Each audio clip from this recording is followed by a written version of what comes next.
Aha.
god, that was a good picture.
Hmm.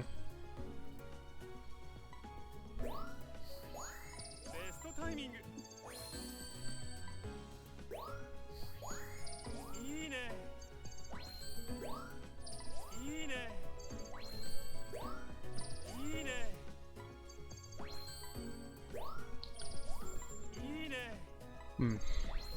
Wow.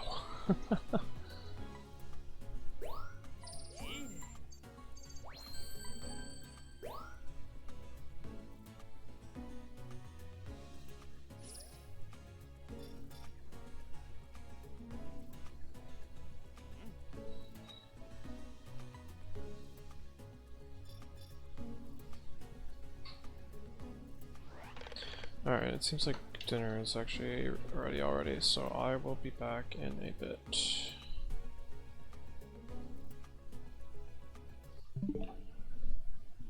That's not what I meant to do.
Hey.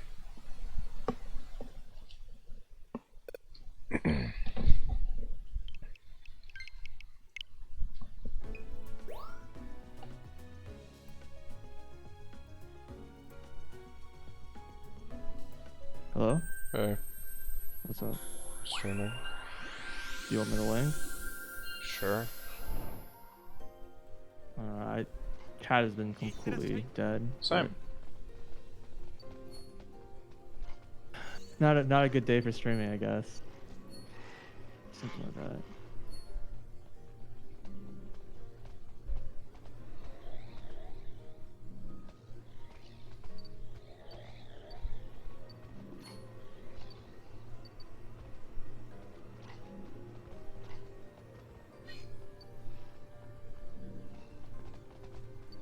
It doesn't look quite as cool in this room.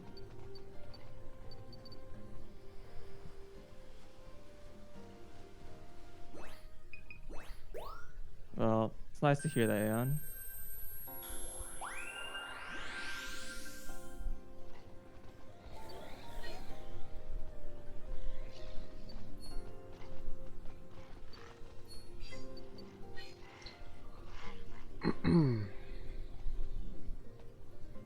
I'm still trying to figure out this seasons for us. I've had a lot of theories, and I've disproven a lot of theories. Is it like, you mean like random, like how you traverse it or something? Well, the first room is like this foggy room. The second room is one of 4 seasons. The third room is another foggy room, and then there's a branching path there that's elective.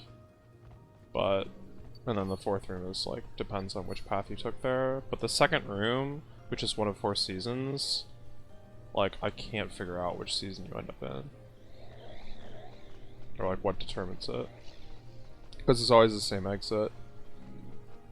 I tried, like, maybe it's based on which direction you're facing, maybe it's based on how many pictures you took, like, maybe it's based on, like, which Pokemon you've taken pictures of, or, like, something. But, like, I've pretty carefully, like, disproven a lot of those things.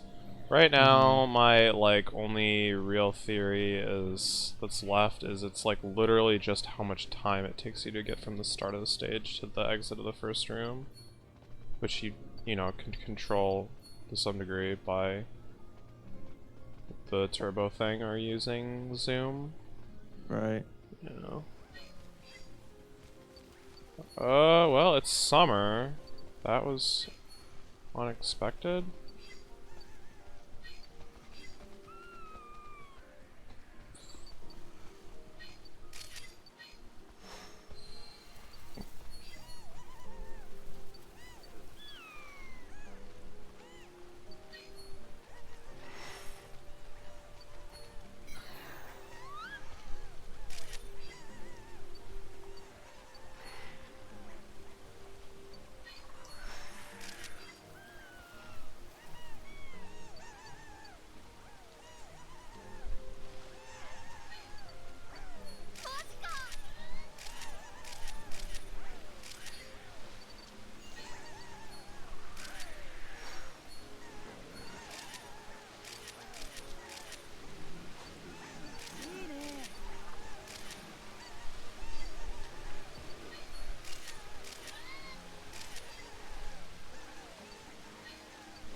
Well, I did take as long as I could.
It's extra complicated because, like, the Pokemon that you see in um,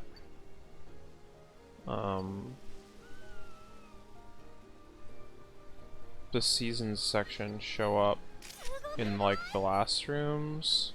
So depending on which of those you got, it, like, changes the final area also. Hmm.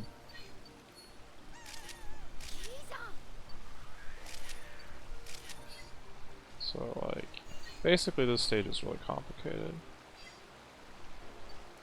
Although, honestly, like, all the stages are really complicated.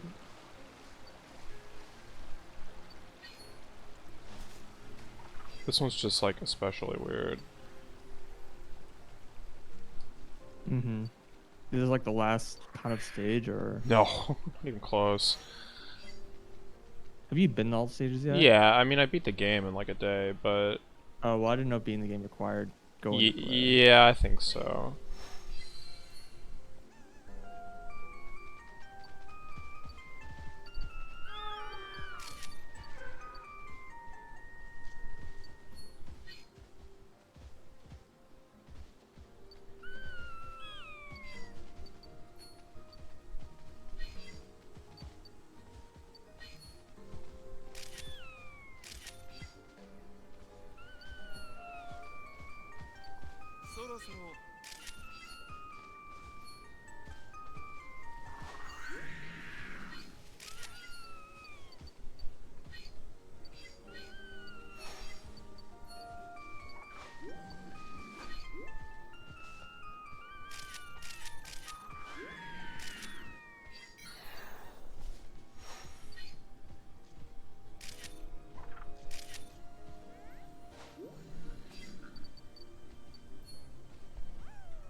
Well, in theory I should have been able to get some good pictures there, but I definitely didn't.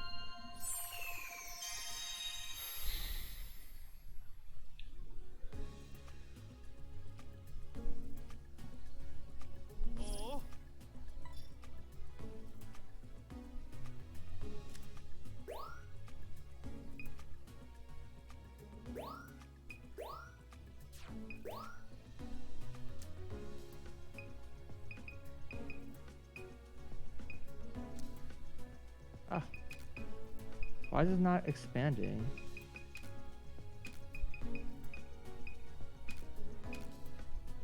Don't do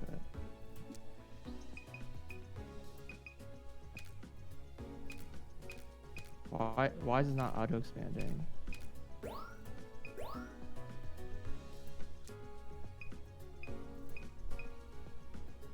That was weird.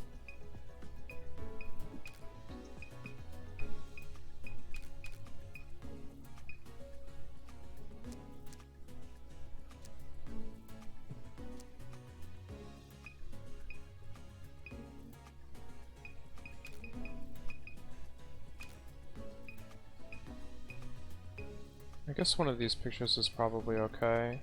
Maybe this one?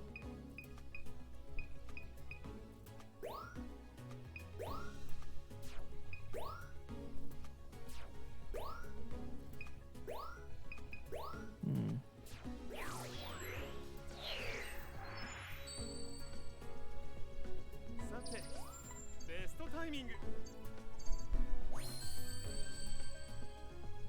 Is this having any effect?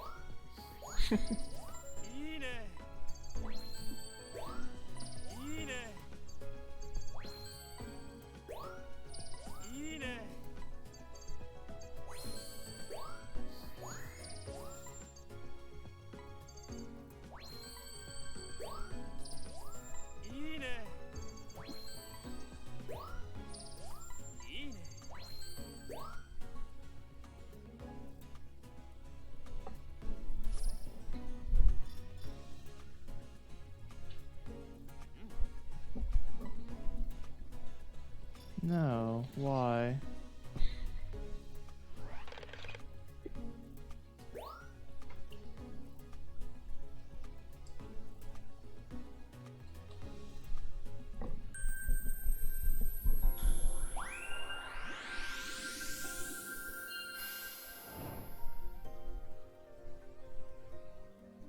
Okay, if I just like don't touch the controller, we'll see what happens.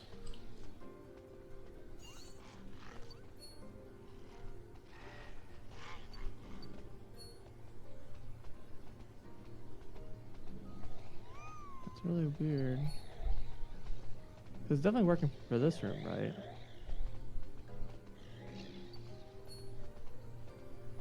If I go to like this thing.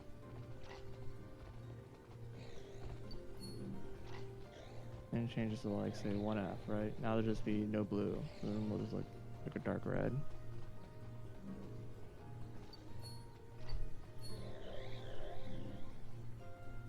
Not actually that dark, but yeah.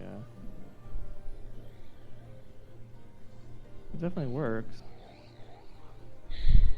This takes me to spring, I'm gonna be upset. Oh, it's autumn. Okay. That's potentially passable, maybe.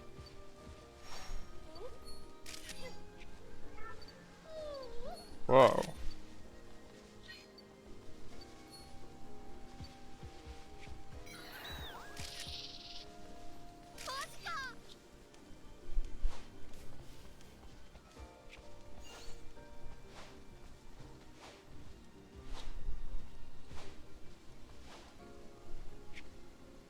I don't know why this isn't working.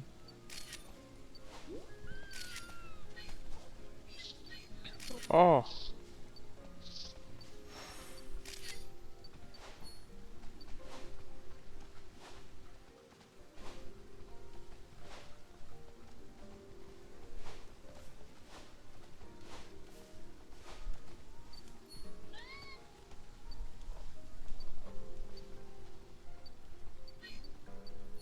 Wait, is it working in this room?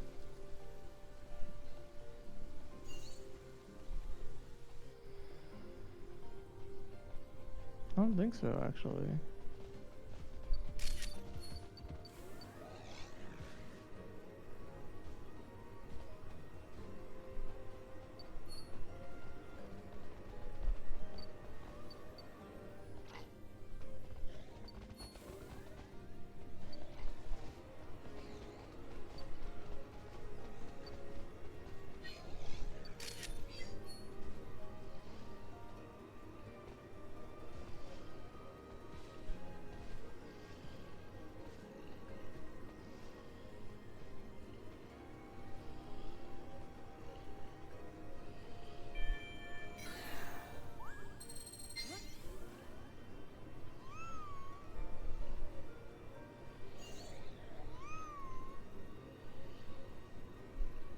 Oh, the order matters.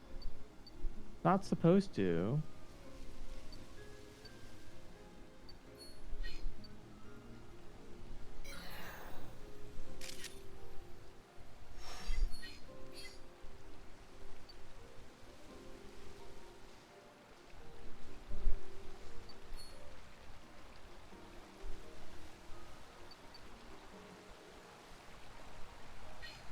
E40 is just an RTS, right?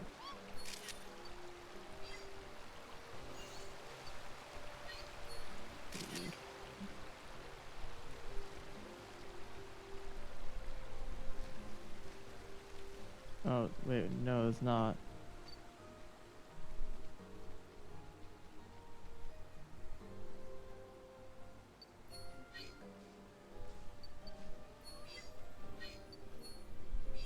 It does a whole bunch of stuff.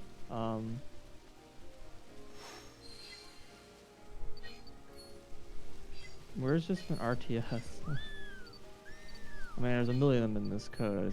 Where's like the dedicated RTS?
Clear carry return.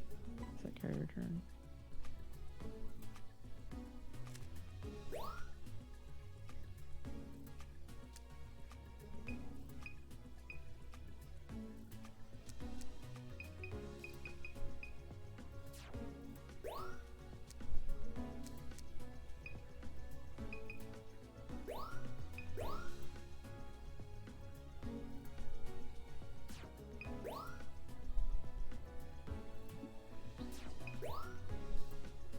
I can't believe how good this picture came out.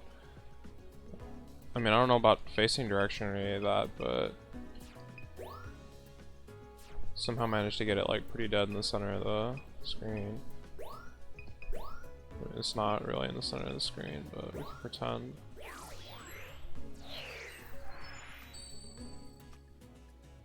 Okay, so that's not the problem.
You know what? I messed this up. Let me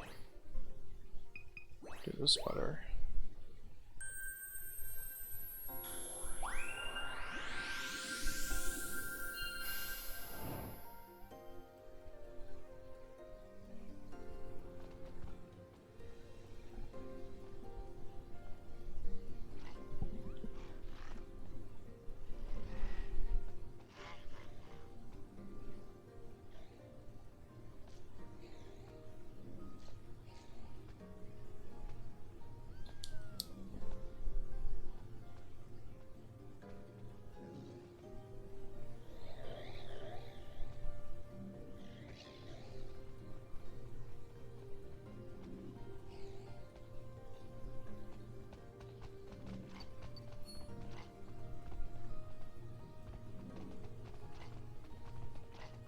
Hey, what's up, girl? Trying to figure out the secrets of the forest here.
Uh-oh. Am I getting the full, like, gang right now? Maybe not.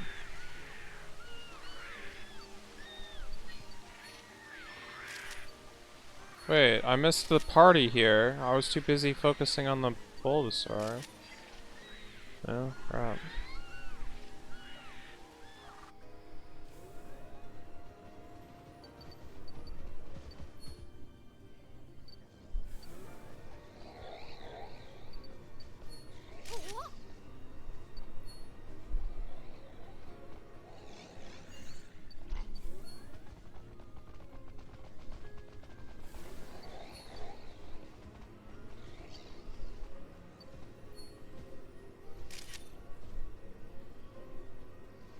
Yeah, it just has to happen before, I guess.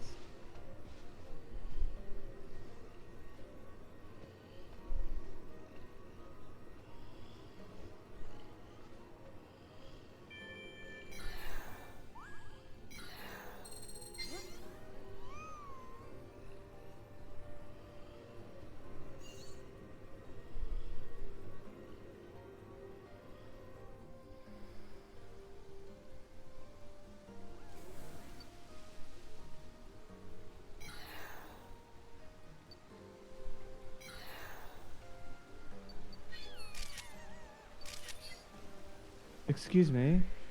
What?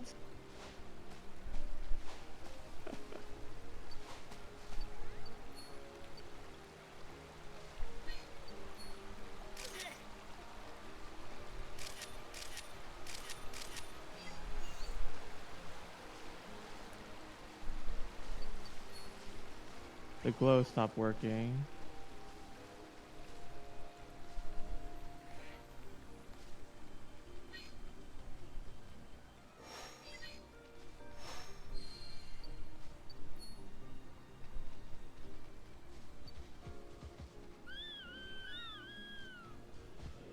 I don't know why my gun is like breaking the glow effect.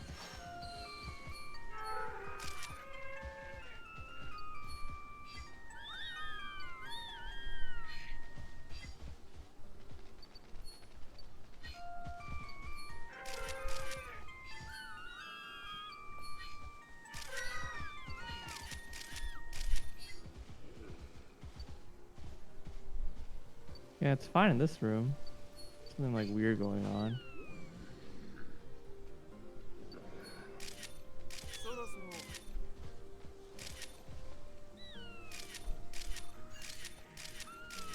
Oh, now it's fine.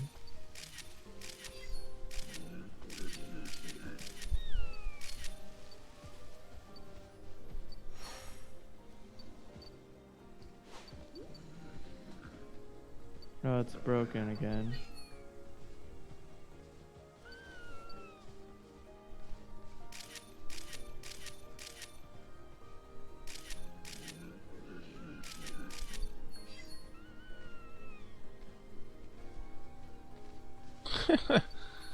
Nice.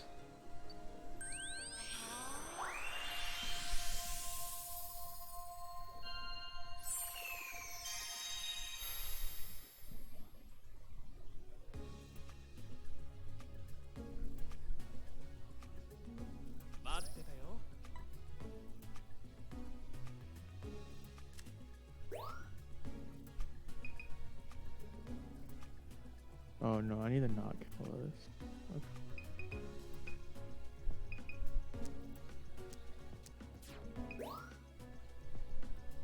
I know what's going on there.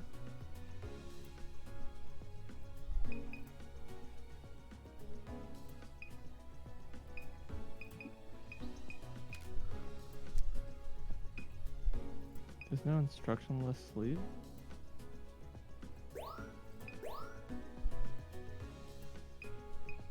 Oh, no, there it is.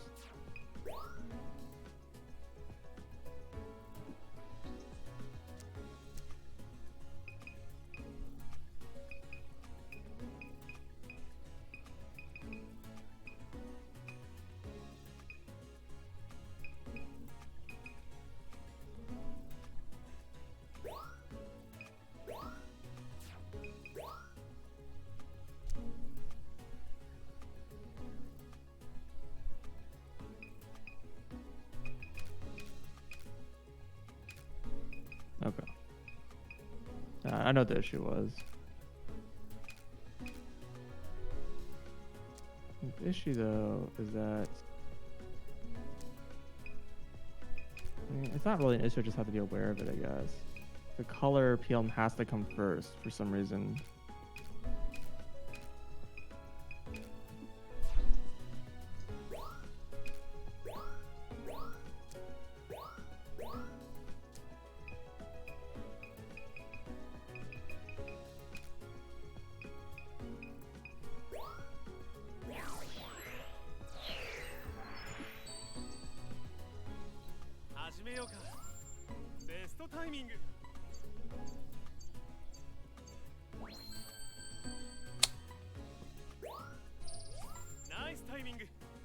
I don't know how I feel about that though.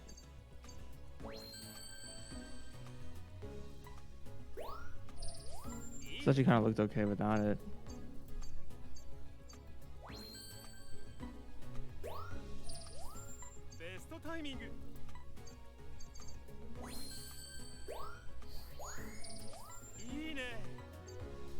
Mm.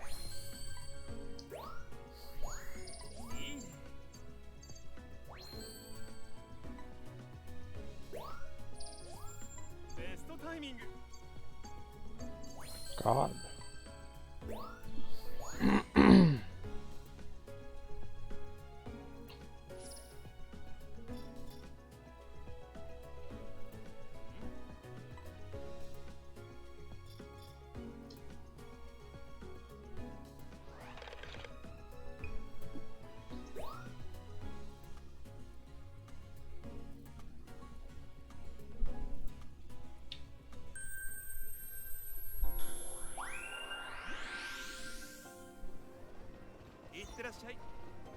And so if we go as fast as possible,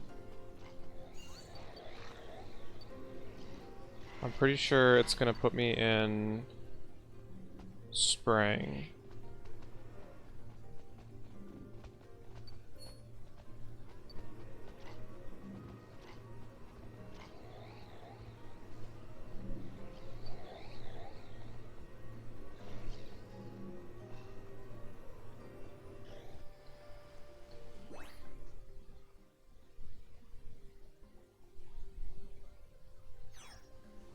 Yeah.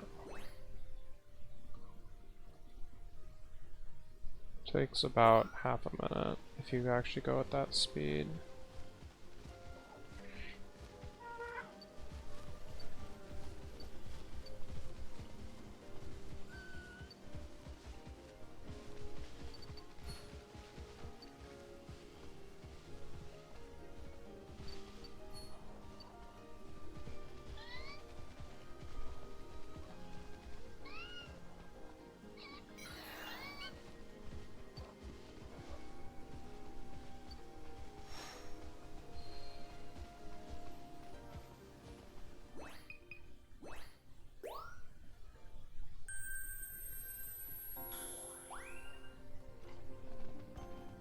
Oh shoot, I forgot to start the timer.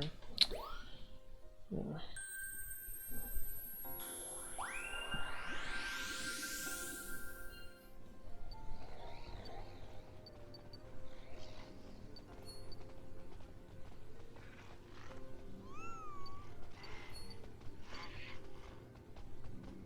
I'm gonna shoot for 40, let's say 50 seconds. I doubt that I'm actually starting the timer from a proper time, so if it happens to be like round numbers or whatever, I'm not gonna see that, but...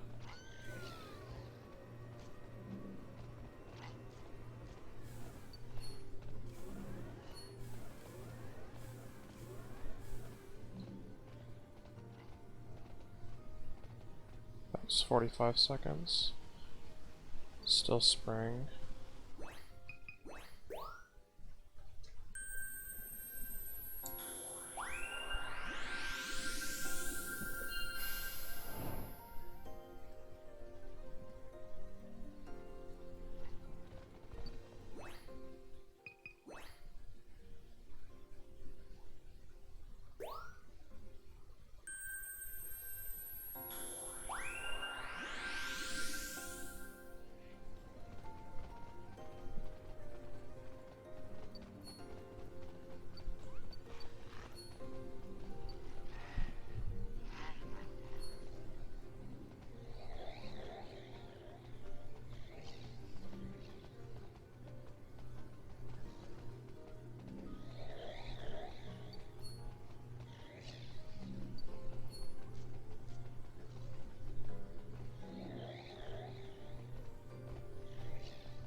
54 seconds. It's winter. No, it's summer. Oh no.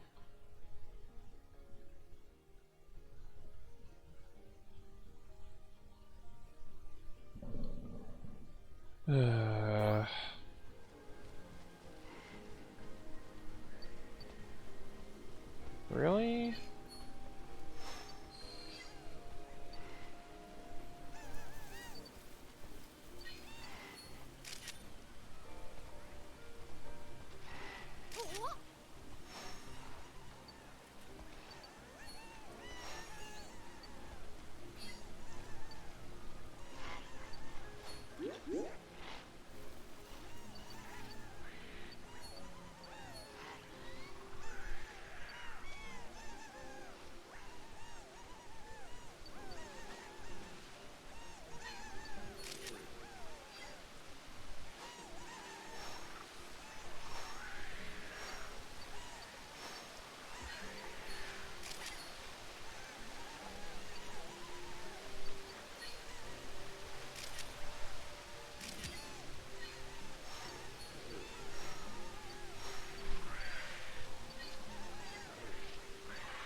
I think I know why this is happening.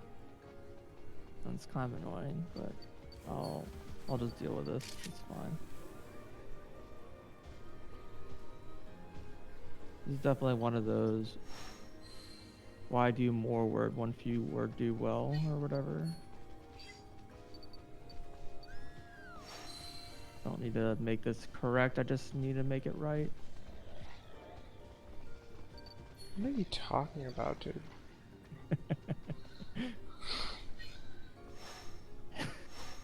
Don't worry about it.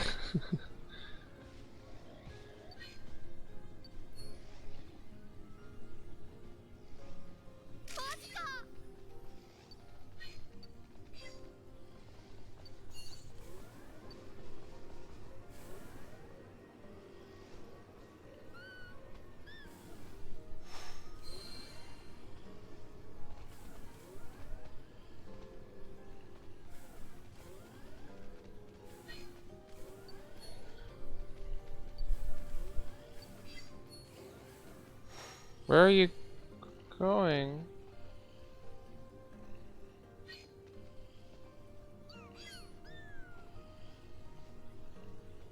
Huh? I guess speeding through here was a mistake.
Is this polish or gameplay?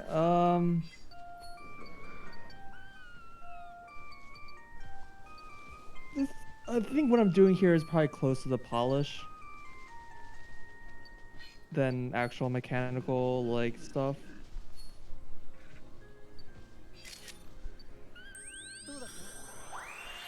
There's definitely more not polished things to work on, but this is definitely one of the things that needs to be done. All right, I'm just messing with the FX. It's kind of mechanical because there's like basically there's a whole bunch of these rooms that are supposed to be like dark rooms, and you need to use a special item to be able to see in the dark rooms, and those dark rooms aren't actually dark yet. So that's like the thing that I'm kind of working on now is making those rooms dark. But I also kind of the more polished side is that like I just don't when you go from like a light room straight into a dark room. Oh, sorry. There's like kind of the surrounding rooms are like kind of dim but not dark. So like you kind of like as you get into the dark rooms, they become progressively darker. That's like kind of like the general idea.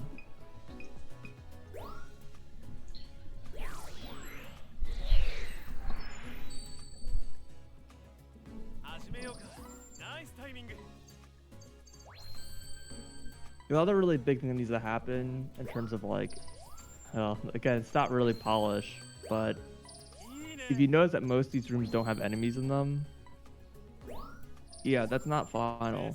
We need to actually fix that. It's just a matter of part of the reason why we hadn't done it is because we were like waiting for waiting's not the right word. We hadn't yet implemented the feature that lets us like edit the enemy DNA. So you can add enemies and move them around and blah blah in the rooms, but one of the things we want to do is be able to edit like some underlying behaviors in an entire like enemy types and whatever. So like for example, you might have like I don't know, say like a key hunter enemy, and like the key hunter's own data that you can edit, but sometimes you want to edit like the data that's for all key hunters, say like their palette, tile set, what they're vulnerable to, how much damage they deal, how much health they have. So that's something that Smart didn't handle yet, and so we kind of have been recently getting that done. And once that's ready, I feel like we can probably more easily start populating the rooms with enemies.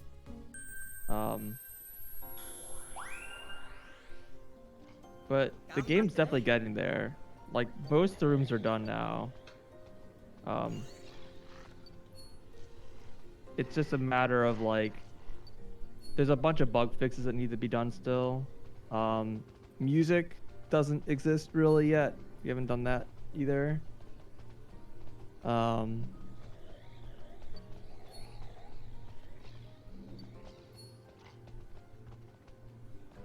yeah, a lot of bug fixes that need to be done still.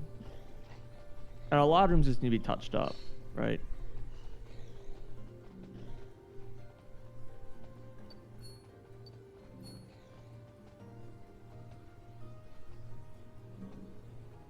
Using the map style from Axial.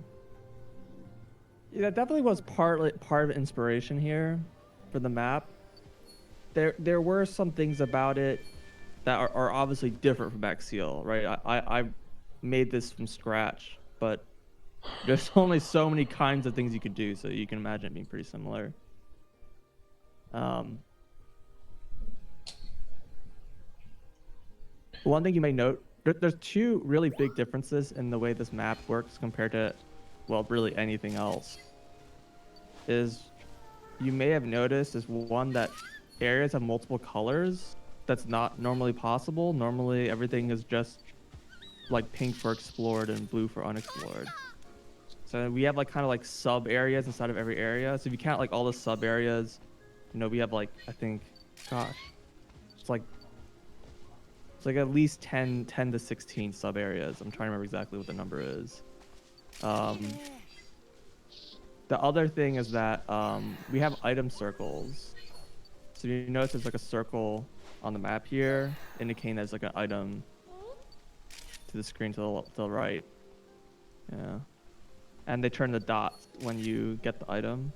So actually the way it works is that initially there's no item circles. They'll show the dots when you collect items, but it won't show the circles for items you haven't gotten. So it's kind of GBA, yes, because there wouldn't be circles at all. It just shows you items that you've gotten. And then there's an item that you can get in the game that like reveals the location of all the items in the game.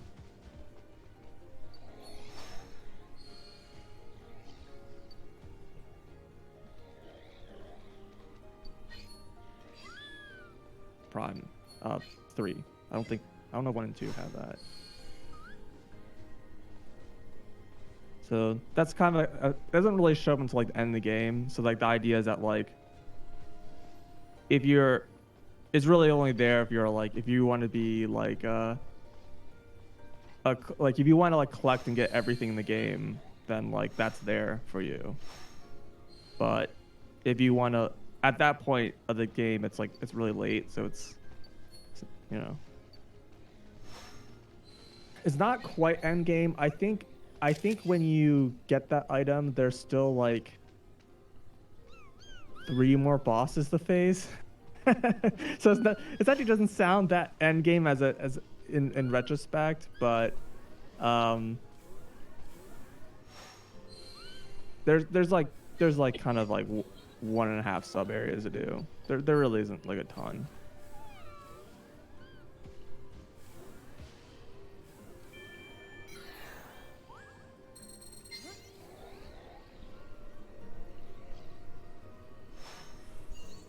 I think in like compared to vanilla, it'd be like comparable to like finding it in like Meridia.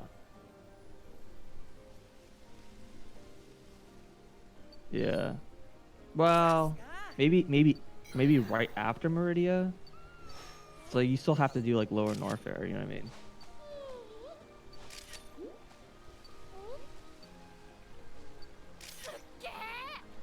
Anyways, yeah. It's a pretty long hack. Partly because there's a lot of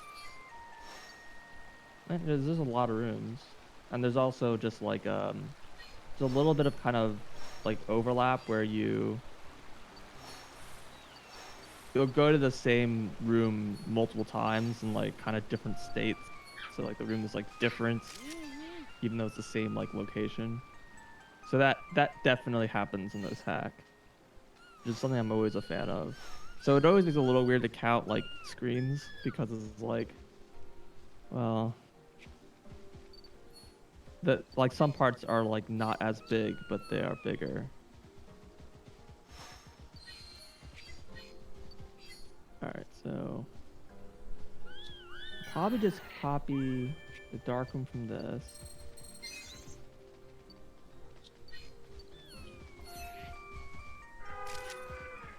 And then this is just A, right? And then 6? No. What is 4? 8.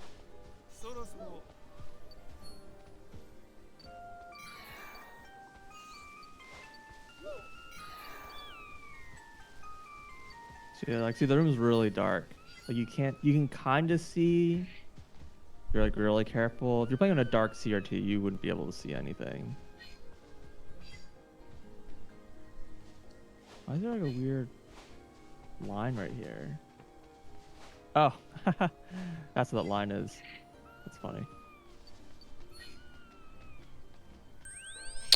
So yeah. I just did the start of the stage twice back to back in exactly 54 seconds and I got 2 different seasons. Okay, so that's not it. Apparently.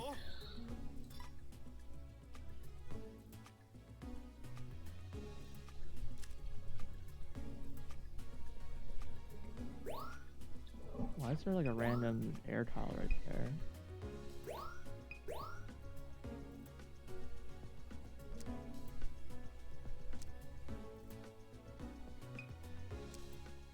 Weird.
I mean, I was able to get to winter somewhat consistently by doing like a pretty specific set of actions. Like I did a thing once and I just like repeated it and did it exactly the same way again. Okay, take 5 pictures of that guy. Take a 6th picture, because, well, why not, right? I'm holding zoom and I'm holding... Actually, I don't remember if I was supposed to hold zoom and... No, whatever, I'm holding zoom and I'm holding move fast. And then I just tracked the Espeon. I think I wasn't holding zoom actually, but just follow the Espeon. Watch the Espeon be an Espeon. Don't actually like take any pictures of it or anything. And then suddenly it's winter. Except that it's not. It's hecking spring. I think I wasn't supposed to be zoomed in. I think that was my problem.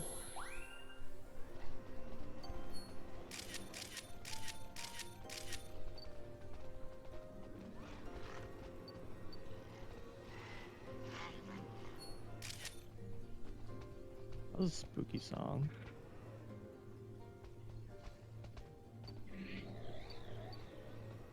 Yeah, so no zoomed in this time. Look at the Espeon. Zoom in on the Espeon. Follow the Espeon.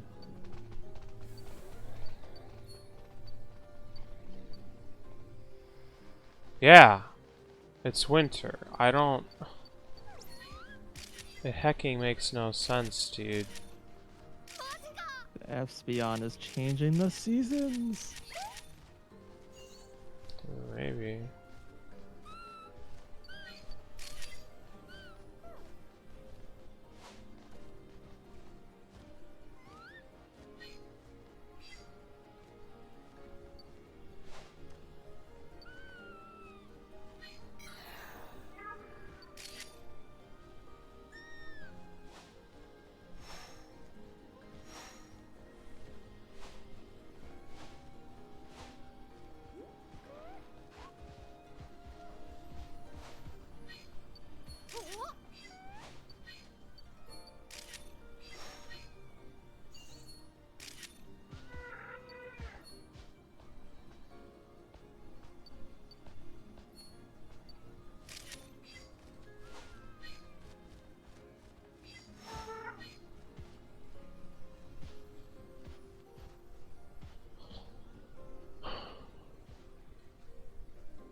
Any reason why I can't put spores in this room?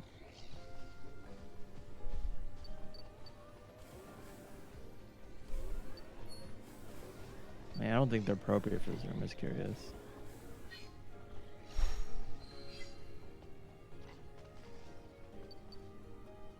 Oh, he bright.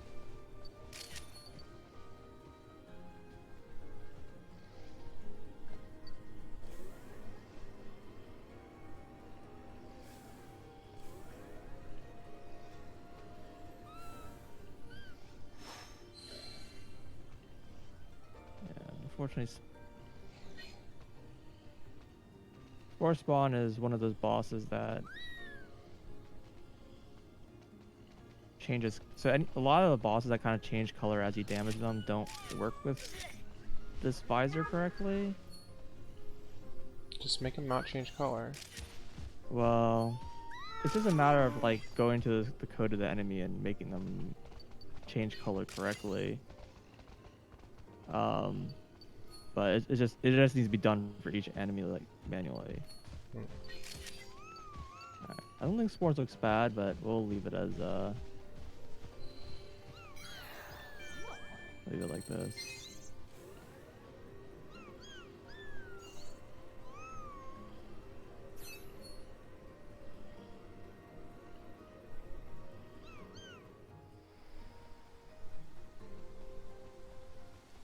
Not that anyone's gonna see these like glows in these rooms, because most likely they're gonna walk in these rooms with the visor on and never turn it off. These are all like dark rooms.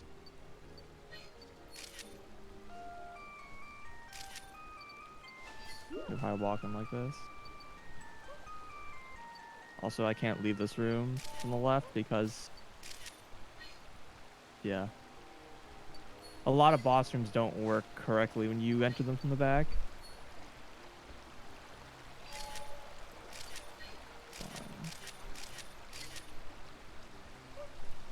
I have not seen a Corellia or a Wild Snow.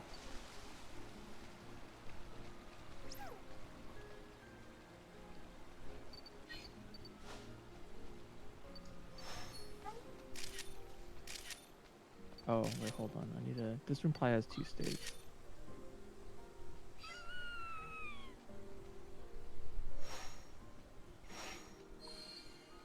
It does.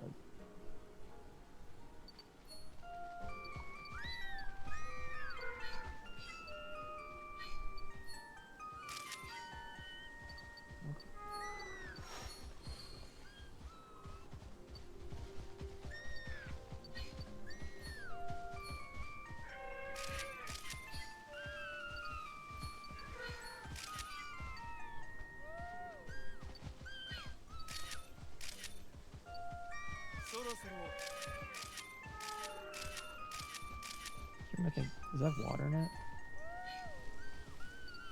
It does.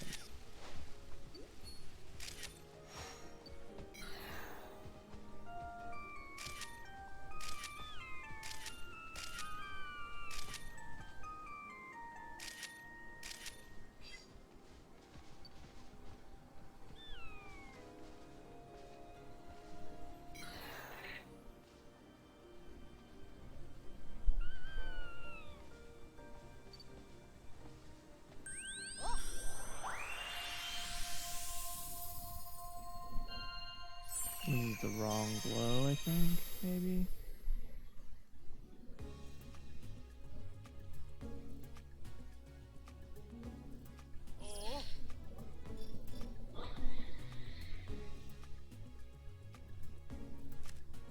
This is like the lighter glow. You can actually see.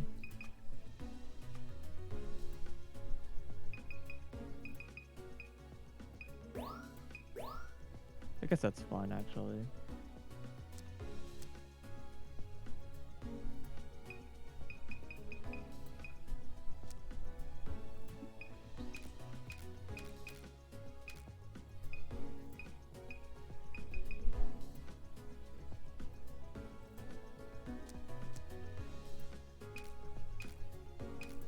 Unfortunately, I think this is the one I want to keep. Oh no, here's a 3-star. These two count as 3 stars. Okay.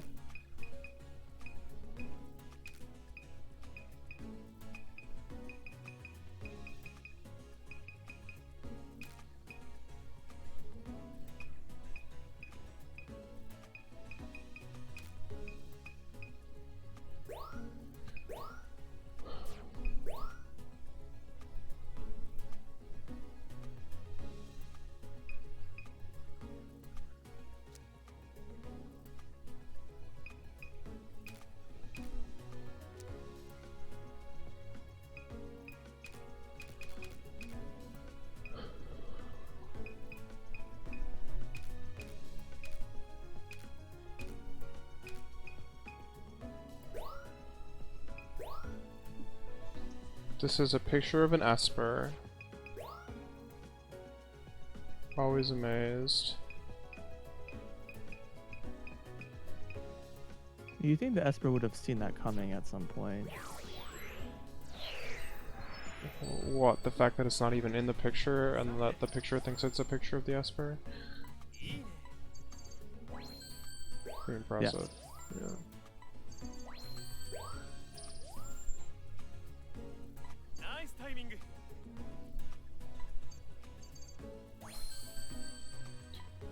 Probably makes more sense for the big core. I think I glow green because the mines would be right below, but even though the crystals are green, I think it makes more sense for it to be red.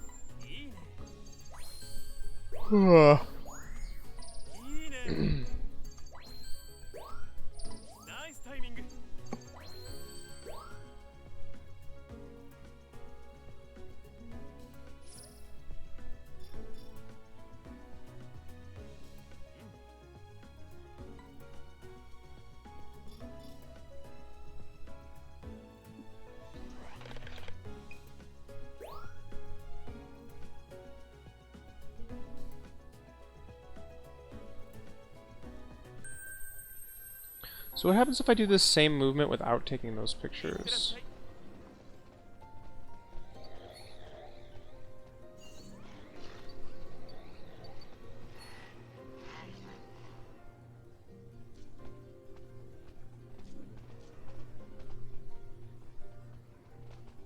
These are really annoying to jump through.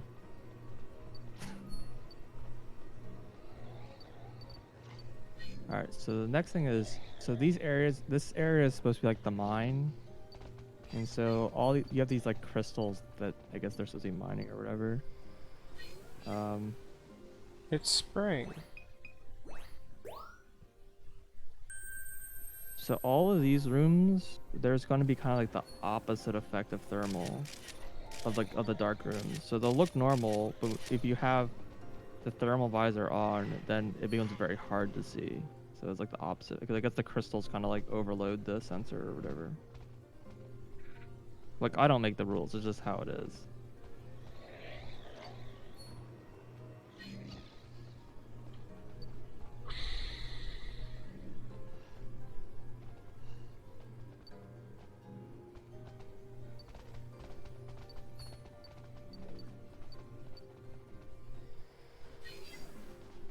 I don't get it, dude.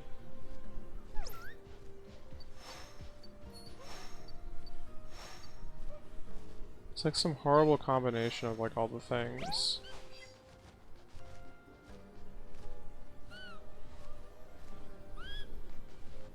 I don't think it's random. I really don't. And the reason I say that is because, like, when I was starting this stage, like, back at the beginning, when I was, like, first doing it, I got autumn every single time. Like, at least 20 times straight. Like, I didn't even know you could go to other seasons. I didn't think that was a thing that was, like, part of the stage. Like, if it was just random, I would be getting, you know, 1 in 4, right? I mean, unless it's, like, almost always autumn. But then, yesterday it was, like, spring, like, every single time. And I was like... I mean, the only other theory that I kind of have is that it's, like, based on real time, like, wall clock or whatever, but that doesn't really match up either, because I've been getting, like, variety today. Maybe it changes, like, every minute. Yeah, but how Or was like... I on such a sync that I never got a different thing? Like, it was literally autumn every single time, for, like, a whole day. Every hour. I don't know. Right, and yesterday well, no, it can't be that because yeah. I mean, I just got a different stage like 4 times in a row or whatever. Just based on doing like different movement or something, I don't know.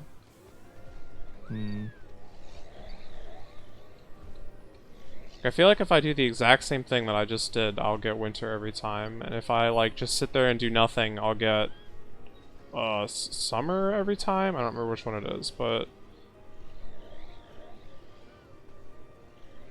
it does definitely seem to be based on what you do, it's just I can't understand the complicated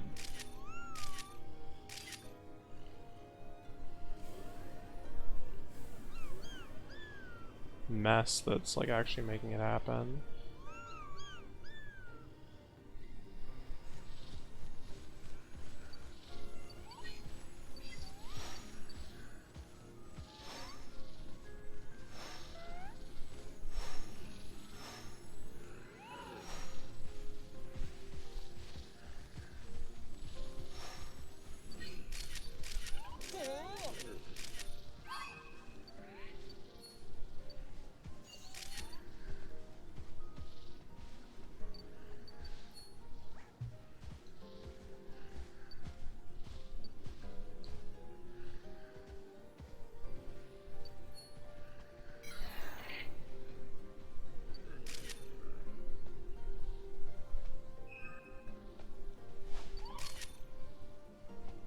Is thermal flag being ignored? Oh, yeah, that one, sure.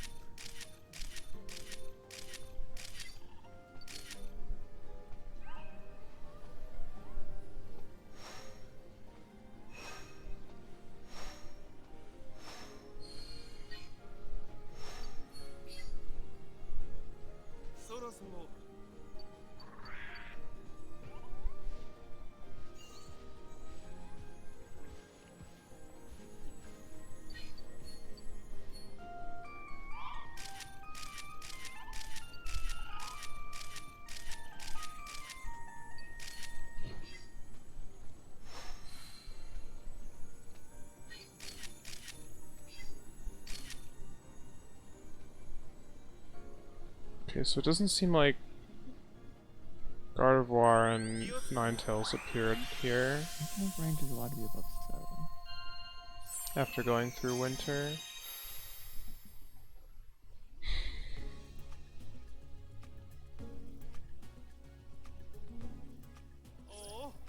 Oh, I see. I never restarted the editor.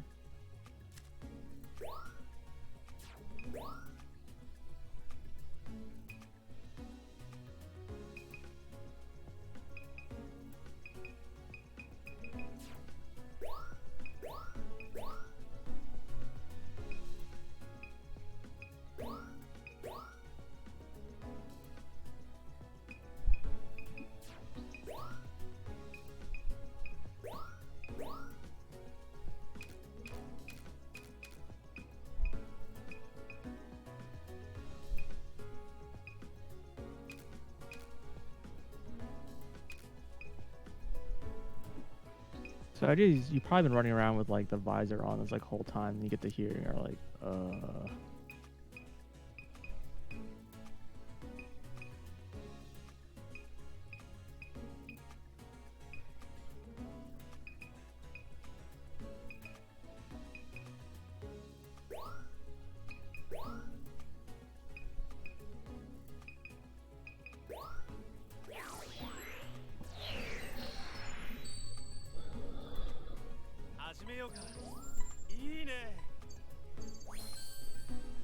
Why? Background. What's in the background?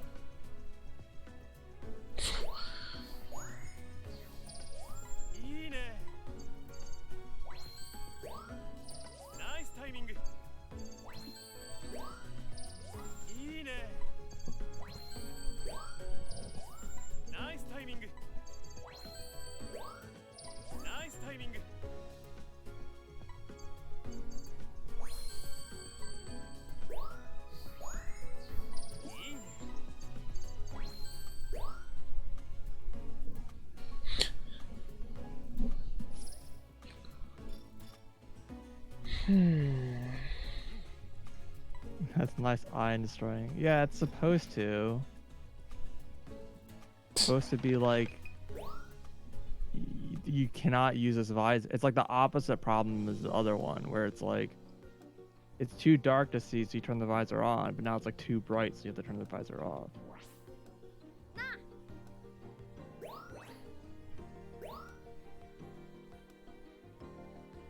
Like you could try to play like this, but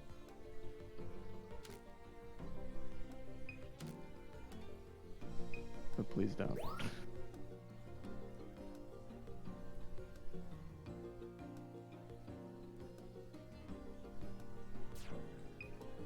Yeah, exactly. It's like in Prime 1 where you like overload. I think this is sufficiently obnoxious that you would want to turn it off, the visor off. I just don't want to be so bad that like someone's gonna like get a fucking seizure or something. I just want to make sure I'm not at like that level.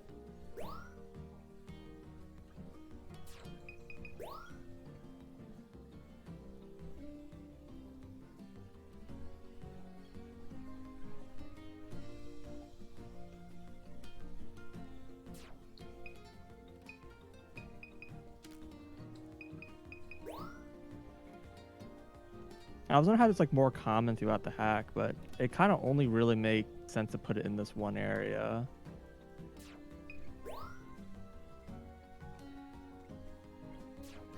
Yeah, that's what I'm hoping.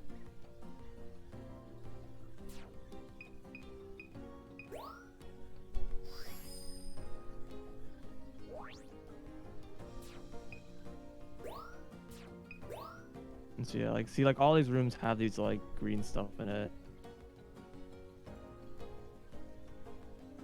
So you have this like this shaft and like all of these adjacent rooms to it. I think maybe some of these ones. I need to figure out exactly which one of these rooms applies.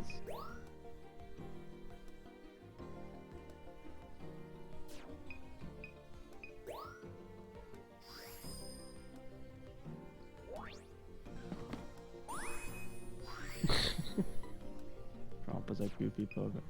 Kinda is.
So like this room doesn't have anything in it.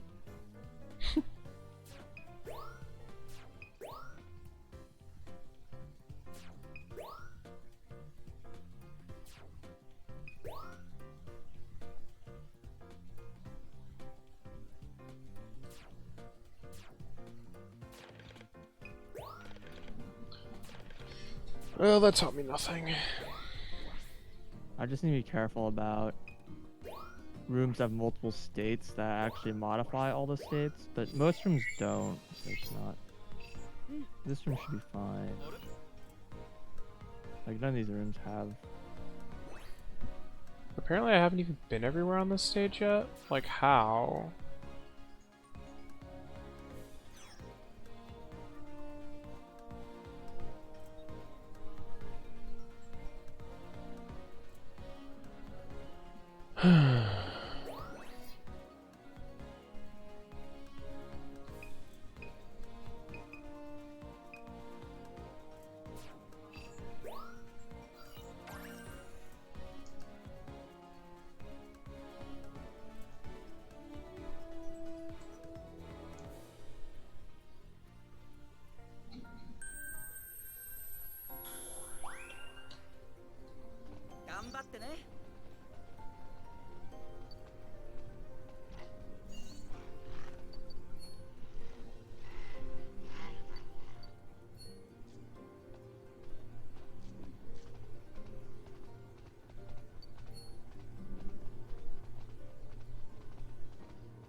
I guess not this room, but yes in this room. Interesting.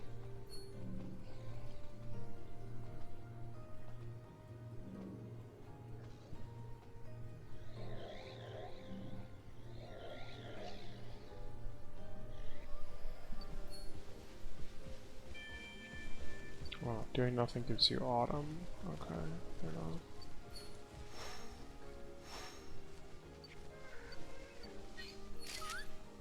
Okay.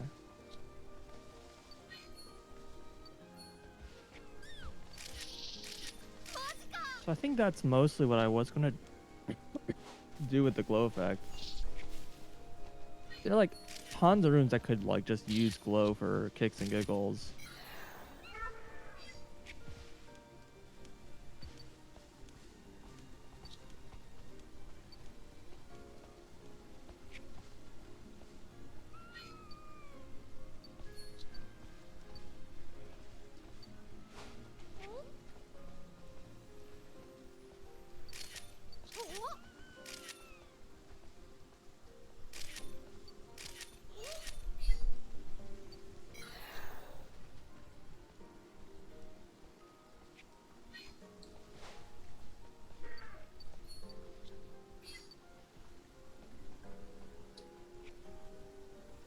Yeah, originally the idea was that there would be like a this was like a thermal visor, and so you go to like all these like heated rooms, and like they would be too bright to use. So if like you're in a heated room, you just like have to turn thermal off. But that kind of changed. I don't know.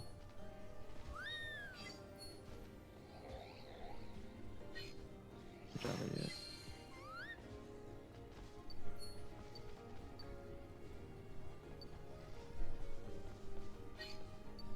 I like how the lava turns yellow.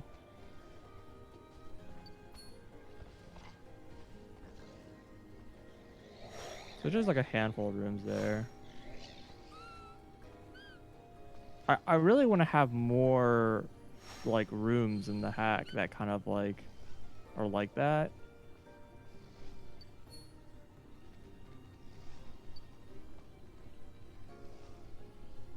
But it's kind of hard to like find good reasons. I kind of didn't want you to run around with the thermal visor on all the time.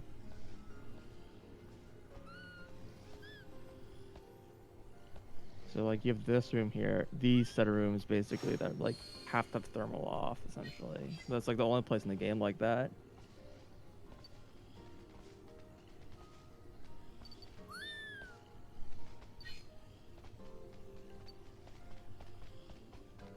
I mean, there are places that I could do it. I just need to like throw those crystals down randomly. The problem is those are like on the tile set, right? I don't know which tile set this is.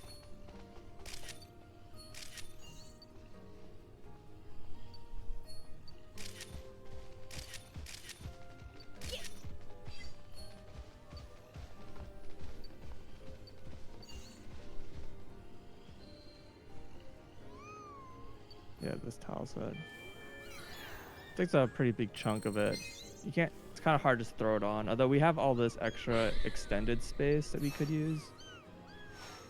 So in theory, we could throw those tiles onto another tile set that way. Also, most of these are like big crystals. We only need to grab some like the small crystals.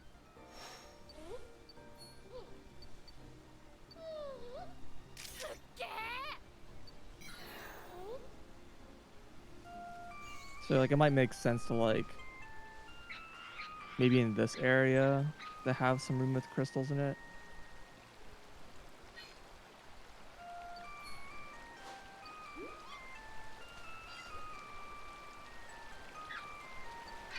I don't know.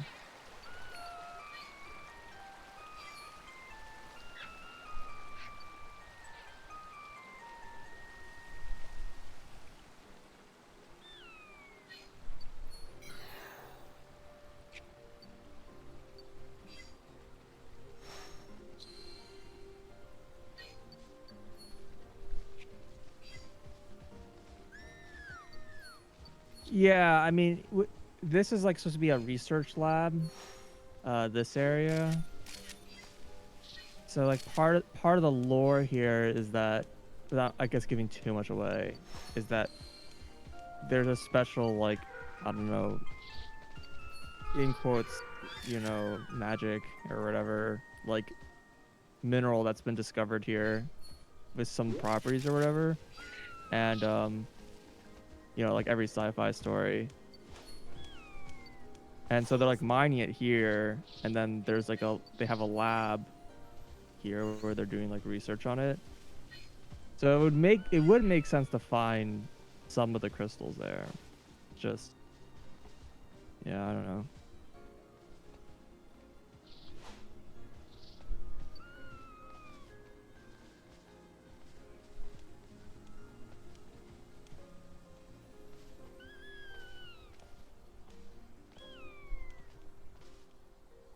I don't know how interesting it's going to be, because by the time you have thermal, you go through this area kind of like a weird time. So it's,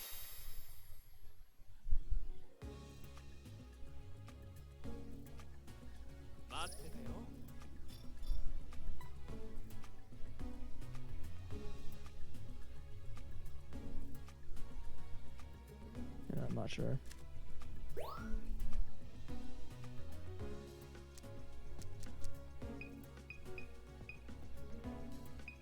But I think that with all that said, I can make a commit and push this stuff through. The law changes.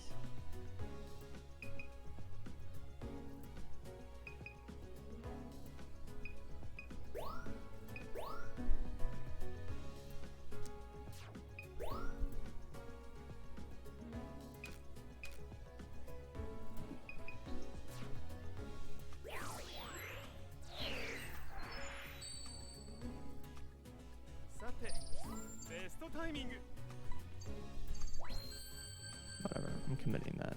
Deal with it.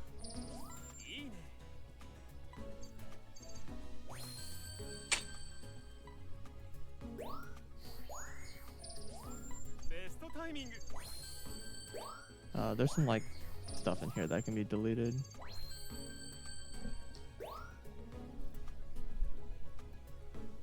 That's fine.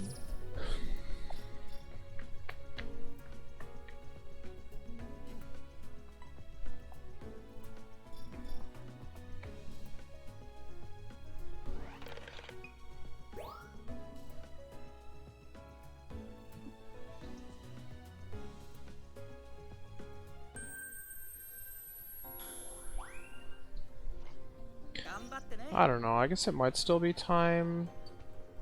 Just that, like, I was actually on the cutoff second or something like that, and that's why one was different than the other. I don't know.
Wait, but that gave me fall?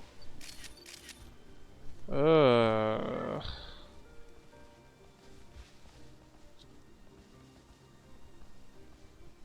Why, man?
That gave me winter?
Palette changes.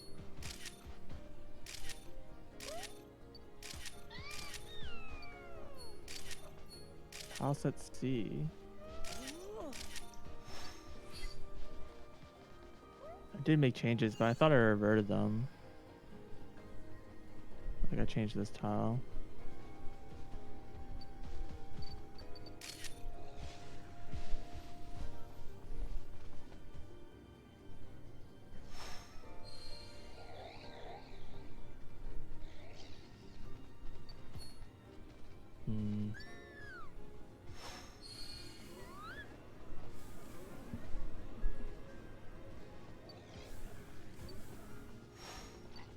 Palette for SCE0. Does that mess change the top or something? Oh, this color is like wrong. Yeah, I don't think I want either of these changes.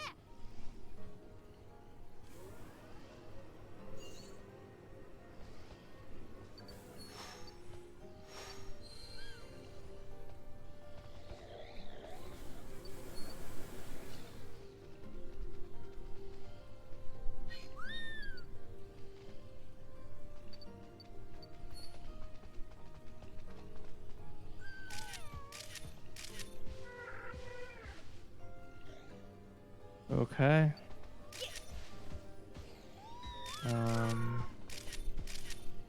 Now what?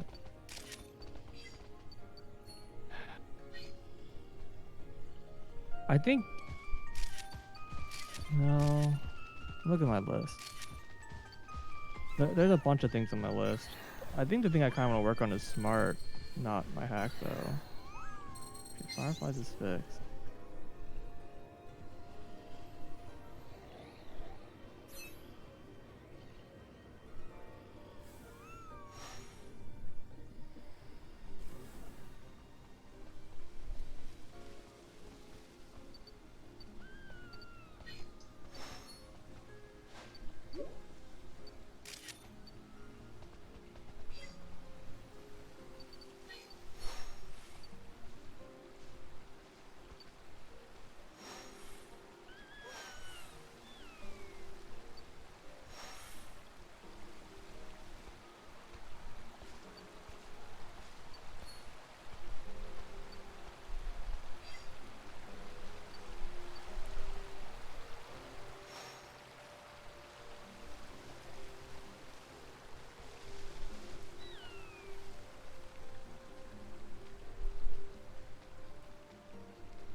I could also just like take a break and play games. Blasphemy. Awesome.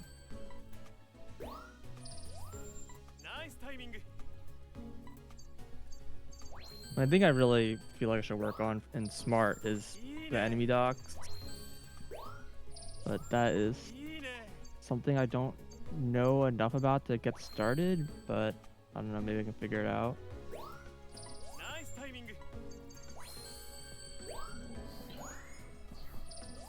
It's basically just every enemy has like a file that describes all the parameters that you can set for the enemy and like what they do and like so on and so forth.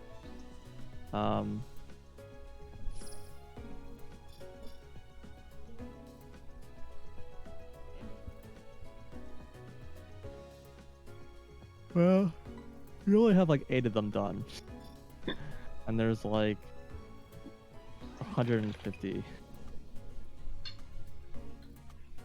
We're kind of hoping to have like it to be like a community effort and that like because the problem isn't that like the docs aren't the right form for Smart. We can do that. The problem is that the docs that exist for like Smile and such are very frequently wrong. And so we don't really trust them. And we want people to actually, with like the better resources that are available now, we want people to like actually make accurate documents of like what the enemies do and how to modify them. And it's something I think the community would benefit from. At the same time,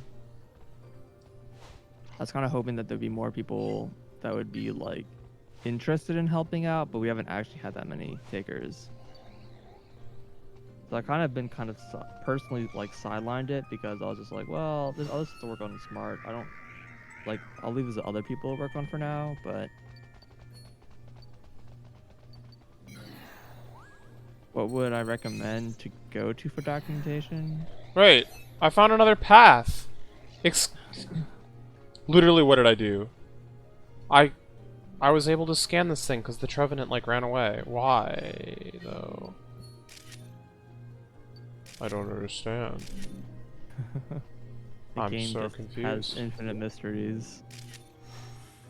How many times have I done this stage? How many times have I like been over here and done the same like thing? Those espers are working hard. Yeah, well, we knew that they would be. I just didn't know how to get back here. This is making you motivated to work on your old projects. That's cool. I mean, I hope that like Smart as a tool is something that will be like kind of change the community in some ways. Like will make hacking a lot easier, and people, because it seems a part of the problem with the I'm not gonna blame Metcon specifically, but like Super Metroid hacking in general is that like the tools for hacking are kind of hard to use, and so the only people, basically only some people, are making like actual like good full hacks because it's just so hard to do so. And so most people who make hacks are doing really, really short hacks or joke hacks or both. And because the skill requirement needed, or like not the skill requirement, I said the amount of effort required is just so high to make a hack that most people just don't want to put any investment more than something really short or something just they're not gonna get judged for quality, so they make something as a joke, right? And the community is full of those, just so many like short and joke hacks. And so I'm kind of hoping that tools like Smart will make hacking a lot easier and more accessible, and that will like allow people to make, well, not just that be more people in the community, but also people more easily make like proper hacks, you know? People will make full hacks instead of just like these mini hacks or joke hacks. So, dude just totally flew. Yeah, so we'll see. I don't I don't know. I'm kind of curious of how this contest is gonna like draw people into the community, and I really hope that people try out smart and kind of and that it makes it easier for people to like get into it. Because one of my fears of this contest is I think a very real possibility is that there's going to be a whole bunch of people who basically kind of start working on it, like, oh, this sounds really cool, I can make a hack or whatever, and they're going to find that it's like all the things that they want to do they like can't do, and then they like all things that they can do are like really hard and require a lot of learning and reading and stuff, and then they just kind of like either don't finish making anything or they'll just kind of make something crap. I'm kind of hoping that smart actually keeps people around. Is the repo available? It's not open source right now, but I think eventually there'll probably be plans to open source it. I mean, my general thought on that kind of stuff is that if I ever get to a point where we're not really developing the software anymore, then it should definitely be open source. Um, Part of it is that the the code base kind of keeps getting major changes recently, and it's a lot of code is just not good. And I don't really feel super comfortable releasing code in that kind of state, but I don't know. Um, yeah, I don't know. But more than anything else, I've worked at open source projects before. Like I actually, if I thought that people would use the project and like kind of contribute back to it, then yeah, I would open source it even now. But the main problem is that like every time I've asked about it and people are like, when are you going to open source this project so that I can have this code? I'm like, are you actually interested in contributing to the main project? And it's always no. How it's like it kind of kills the motivation a little bit to do so, because I think that's kind of when you open source a project, there's like two things. There's one of two things you're hoping to get from it. Is either one, you're hoping that people actually contribute to the project, and so, but even though you're kind of giving your code out there, you're kind of getting something back from it. And the other one is that if it's just like a matter of like, this should be a community resource in a community document, and it should be available to the community. It shouldn't be a private thing. And I just don't. I don't know. I think the latter is a strong argument. I just don't think it really holds right now until like Smart is a little more like matured. I mean, I'd say that Smart's pretty old, but I don't know. It just keeps getting features, so it's kind of hard to say that it's really there. It does kind of bother me that people in the community still are like, particularly older people in the community, kind of keep being like, well, they basically just kind of turn their nose up at Smart, and they're just like, why would I use this tool when I could keep using Smile, kind of thing. But they're not actually like interested in like learning a new tool in any form, so it's just like, I don't know. So like it's kind of annoying. People get like really hyped up about like a particular project or a particular hack, and then they kind of get so tunneled, and then they like ignore all the other projects that are going on. It's kind of the other problem that happens. I don't know. Do I have a concrete list of things to be done? Not really. I mean, we have a list, but the list kind of is one of those things that grows faster than it shrinks. You know what I mean? It's really more about like when are we going to be like just kind of done working on it? Amoeba right now is adding a thing for editing enemy DNA, as I mentioned. One of the big features that we want to add as well is something called custom blocks, which is like sort of implemented right now. It's just not really in a way that a user will probably actually want to use. But since Smart like repoints like all the data in your game, you may want to like have some like data that you wrote in ASM, and like you want to have that be something that Smart handles. And so you need a way to tell Smart like, here's a block of data, please like repoint it for me.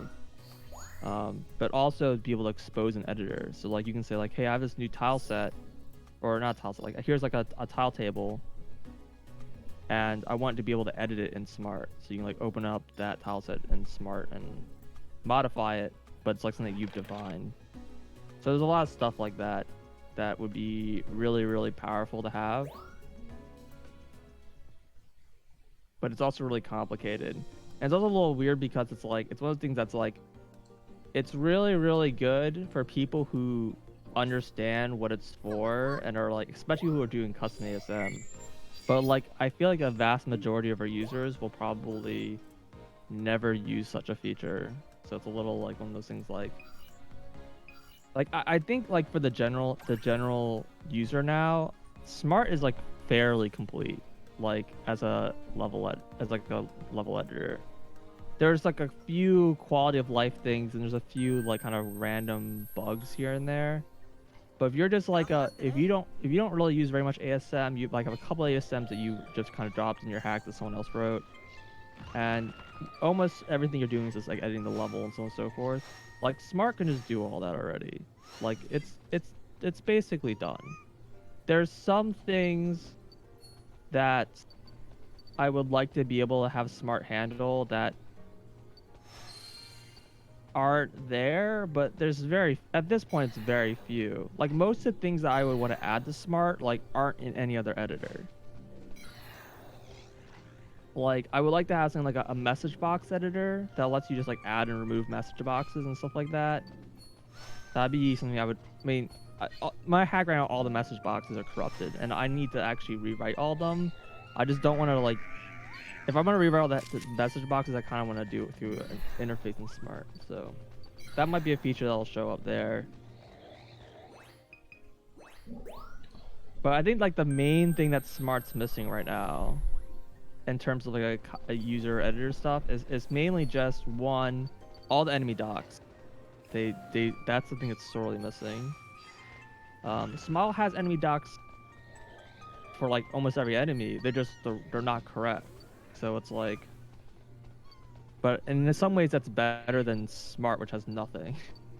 And the other thing that Smart, well, there's like a few other like really, really minor things. Like one thing I wanted to do was I wanted to have it so that Smart, you could edit like the FX. Like the FX to be rendered as a layer in the room, so you can like see the water in the room, and like it would know like how to do the layer blends and like render it and so on and so forth. I don't know. Is there a good source of corrective information? No, that's the problem. Is that's like what people need to get. They have that source of information doesn't exist. You just have to go through the ROM and read the assembly. And that's why it's like a big deal. And most enemies are going to be really easy because most enemies are really simple. But like a bunch of them are not. And that's part of why I haven't really started much. Amoeba knows more about how enemies work in general. So I might need him to like kind of get me started on like, here's what to look for. Something, I don't know.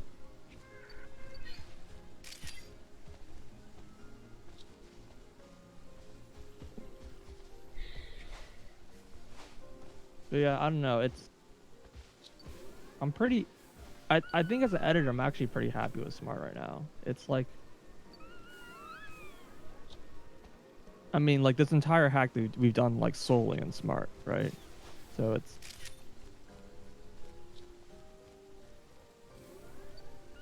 I don't know. I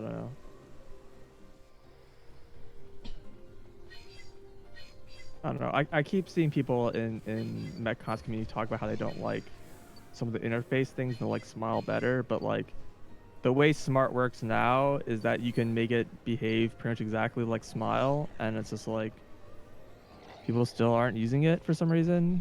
And I think it's just because people just didn't try it after those newer interface changes happened. You just assume it's bad. You're not sure.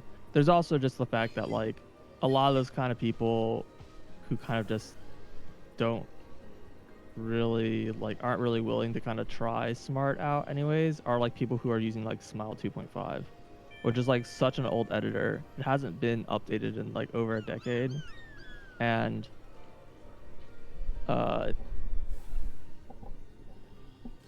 there's newer editors that aren't Smart and they just refuse to use them because they're like for really no real good reason. Like there's a whole thing where the new version of Smile changed the interface, but they add that like the latest version of Smile has like options to let you change the interface to look like Smile 2.5, and that it like has like custom hotkeys and so on and so forth. So it's like he's like, even if you're not going to use Smart, like at least use the newer versions of Smile. Like there's no reason to use the older versions of Smile. It's just like just bad, and people still do it anyways. And I'm just like, well, you're just being stubborn, to be honest. People are used to their old tools, and they will die on those hills.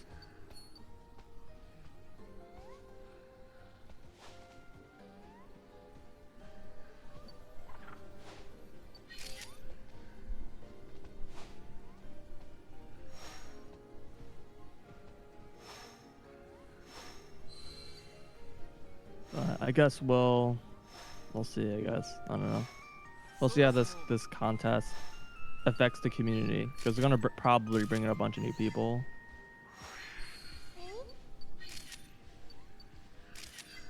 Working IT, you know, yeah. Yeah, well, it's not. It's like more than just like, hey, I've been using this tool and this is the tool I know. I don't want to spend the time to learn a better tool, even if it would save me time in the long. It's not even the thought process they're having. It's like I invested like 100 hours trying to figure out how to use this tool, and like I'll be damned if I like don't get that return on investment. Like that's, I think, more the mentality that people have. They just kind of just like sunken like lost cost fallacy in there, and they just can't escape that.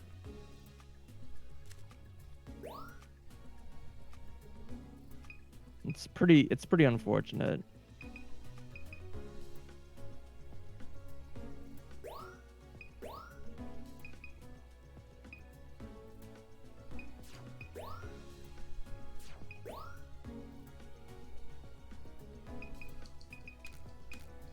Well, I'm trying to think of something to play right now, and nothing's really coming to mind.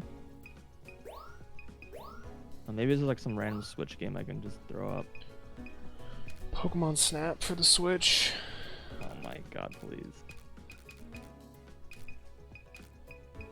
What?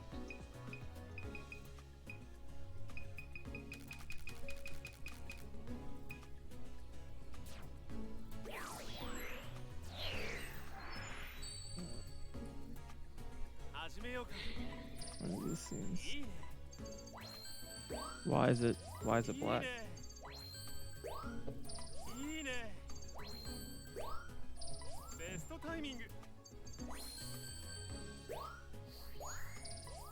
Okay, yeah, see you.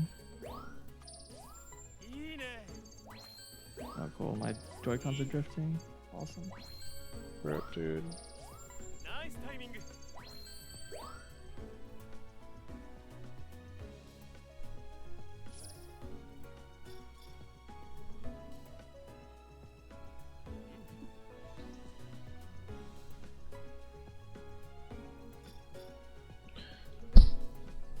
Somehow I'm still missing Pokemon on this stage, though.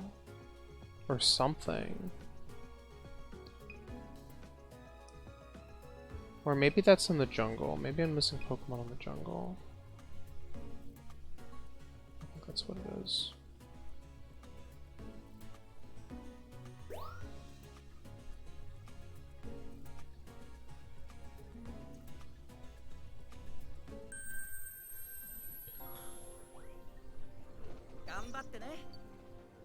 I mean, if I was gonna like pull up a new game like this, it's not gonna be Pokemon Snap. It'd probably be Luigi's Mansion.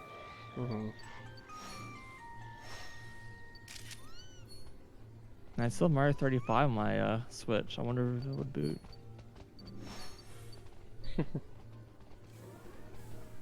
Can't wait to play Mario 35. Oh yeah, apparently Mario Party got online. I heard. I don't. I kind of assume you're not really that interested in picking it up though. Not really.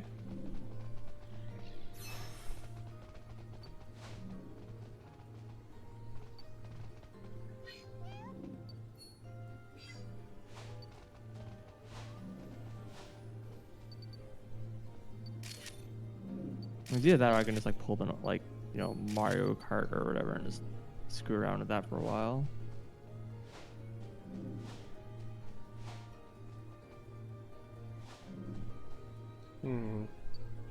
Just debating whether I want to like actually like jump into Luigi's Mansion or not. How long do you think that game would take me? 20 to 30 hours.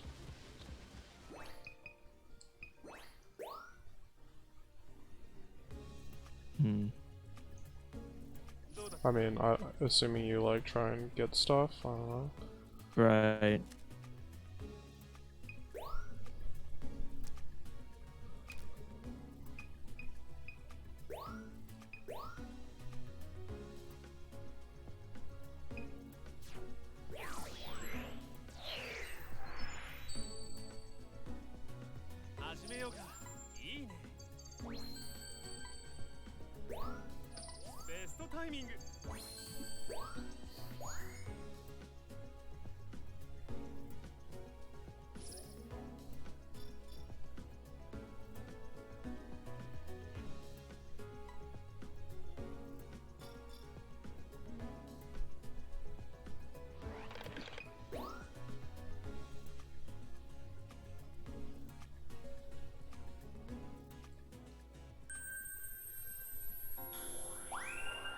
I don't know, I'll just probably play this for an hour and then...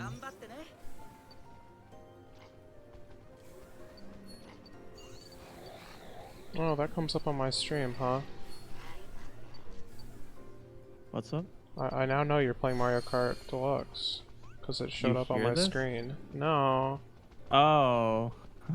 Yeah. That's funny. Gotcha.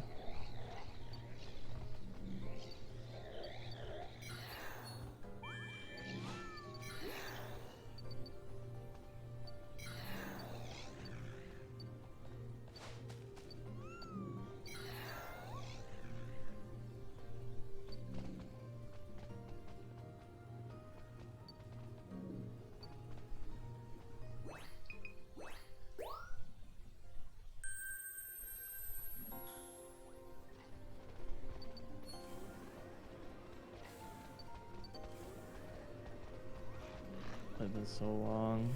There's like no way I could like remember how anything works in this game. Just play 50cc, you'll be fine. Oh my god. I don't know if I could do that.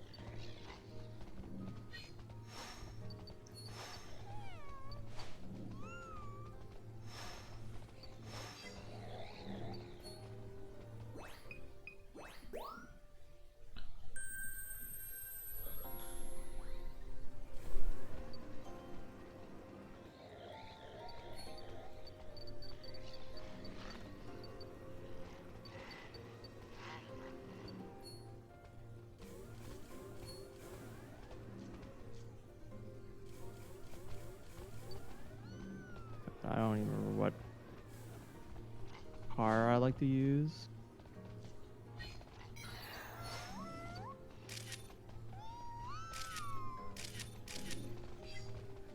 I don't even know if I have my card unlocked in this account.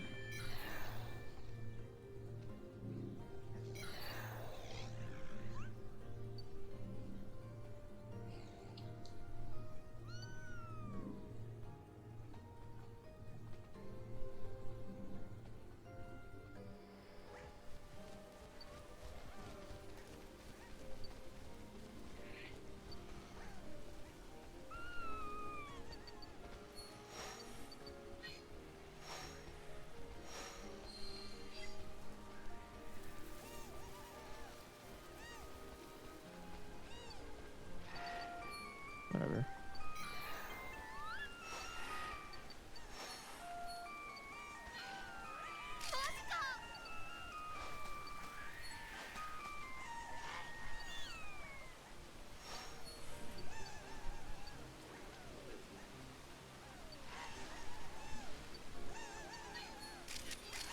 We'll see how it goes. Where in the accent minimize your screen?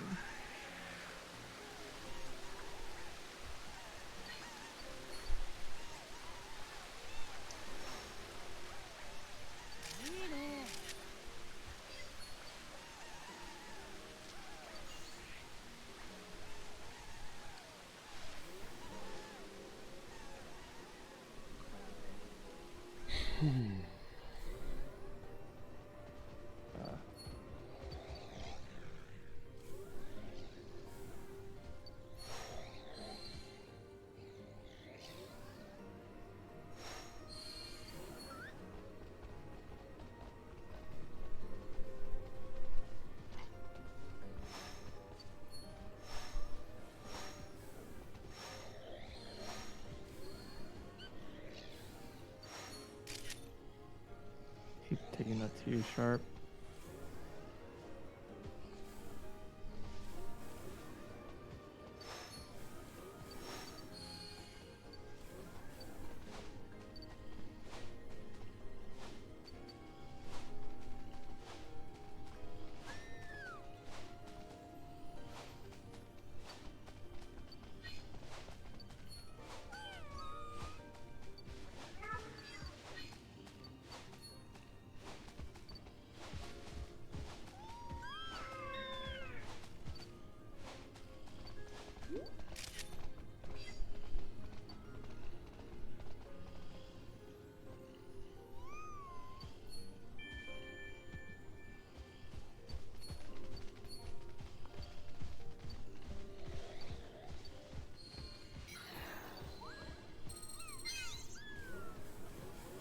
I also try playing online. I don't know. It's like more time between matches, and I find by online you end up doing a lot of the same matches. People like to vote for the same levels a lot. Mm. Whoops.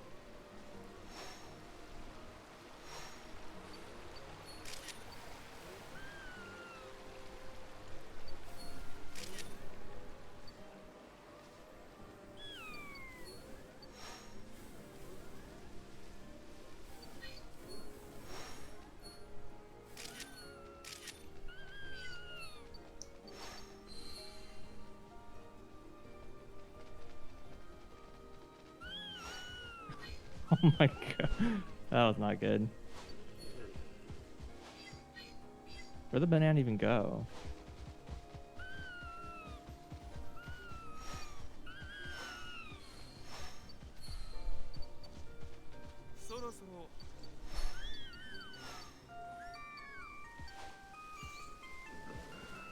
I keep hearing they like added like purple sparks.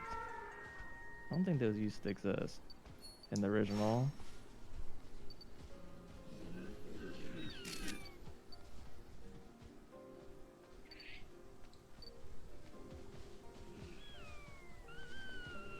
I don't know how much that really changes the strategy or not.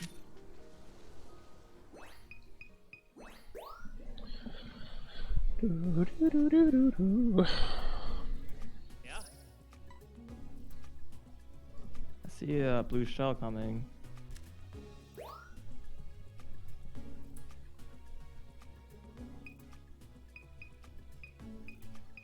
Wait, this is a 4-star? Why? Because it looks so happy.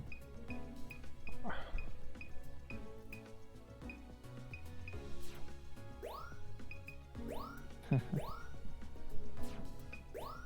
mean, they usually like only give you they give you like a random set to choose from. Yet somehow like so you would think it would kind of force it to like be pretty random, but it does kind of force it into like a set of like like a third or half the levels end up showing like way more frequently than the rest. Mm-hmm.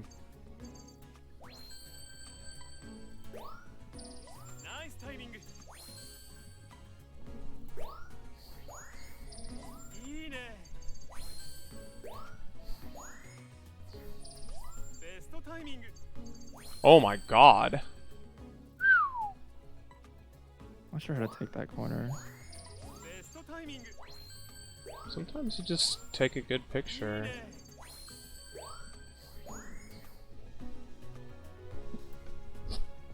That's good timing. It's not affected by that.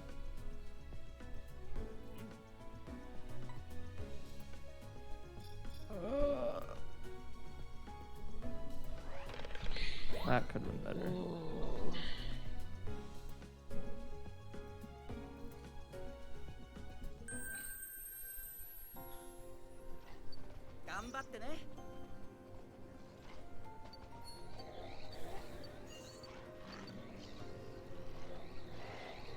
I forgot how much fun this game was. And it's kind of disappointing that they still haven't released a new game since Mario Kart 8 for the Wii U. But they released Mario Kart Living Room 8 Deluxe, which is a remake, or just a port. It's the same game. Like, I think it might include some like characters from Switch games. I don't remember. The main thing is that it just includes all the DLC. Like, if you didn't buy the original, it's an amazing deal because it's a ton of levels. Hmm. But like, I already had the DLC. The DLC was really cheap. It was like $5 for. There's like 2 DLCs and like $5 each or something like that. And each DLC came with like 2 new pre's, so 8 new tracks. So like, it's actually like a lot of levels. And so like, Deluxe is just $60 for the original game plus DLC for Switch. So if you didn't play it for, like, you didn't own it and you like Mario Kart at all, then it's a really good deal. Oh, that's not great. Like, Luigi also crashed into the wall. Fortunately, AI like ultra cheat at 200cc.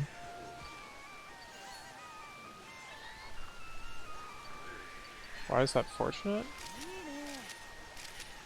It's unfortunately. Oh. I heard fortunately. Oh, I cannot. I don't remember these shortcuts. I'm doing terrible. I'm not getting 3-star ranking. Can you kill the person next to me? Oh my god. The AI just makes turns that you aren't able to take at 200cc. They just churn through them like a way higher speeds than you're allowed to at all.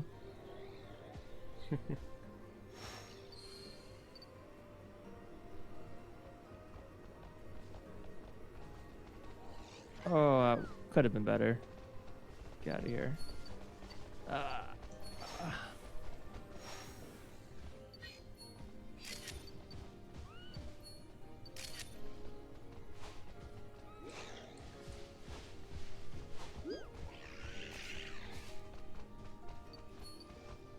Get out of here.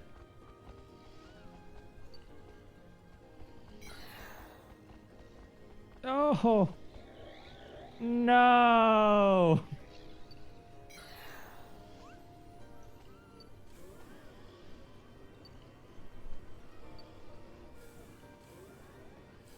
Wait, why are there more?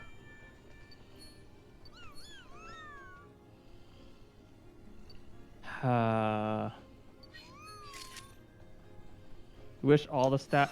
Yeah, they only reveal like 5 of the stats, and there's like, you know, a few more.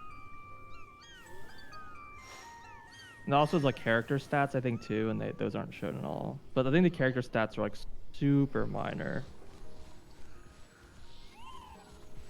Rip 3-star. I mean, that's just me just not really knowing that course and not knowing how to drive it.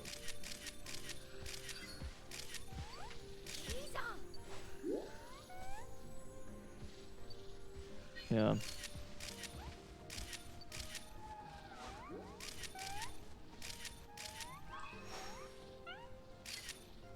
There was a time when I actually like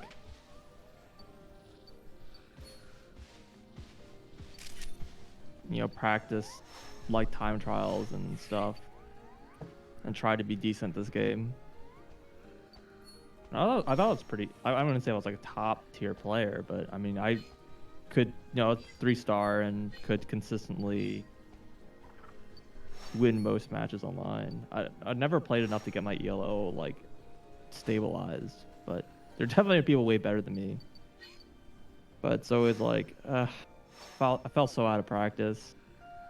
And I kind of like lost a little motivation because like I didn't have people to play with, and this been a really long time since the last game came out. But God, it's such a better game than the previous Mario Karts. They really knew what they did here.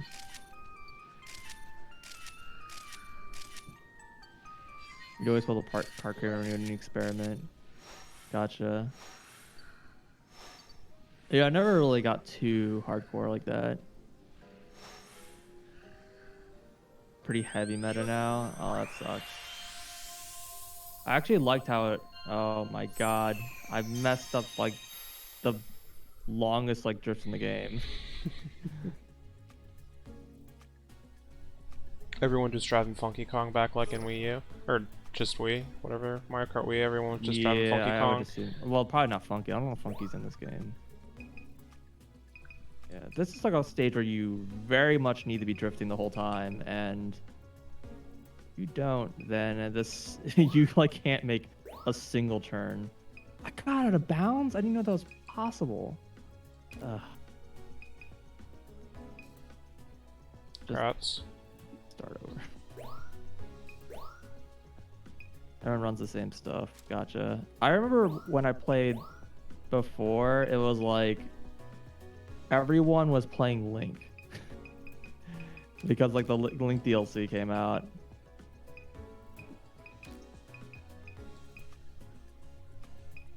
I don't know if it was like any good or not, but like literally everyone was playing Link.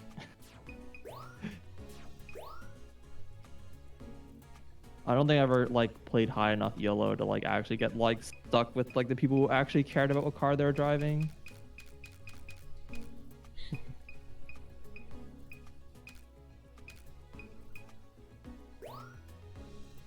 I did the exact same thing again. Oh my god. Took that like too hard.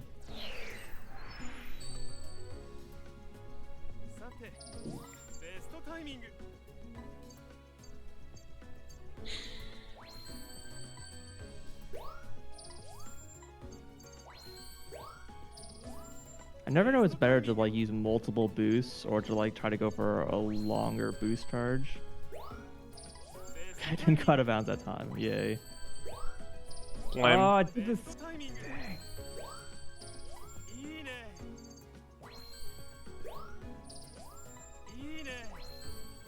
Yeah, I kind of could have used a defensive item there, actually.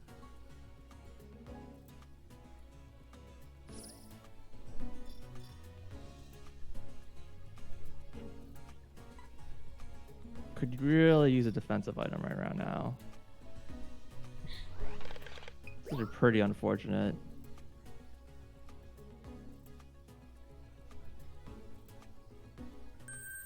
Kind of sucks. This is like one of my favorite like beginner levels. Still can't control my car very well.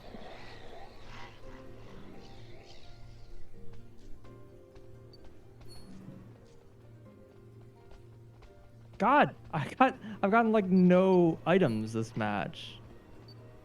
Like how? Oh man, all those mushrooms. Oh man, more mushrooms.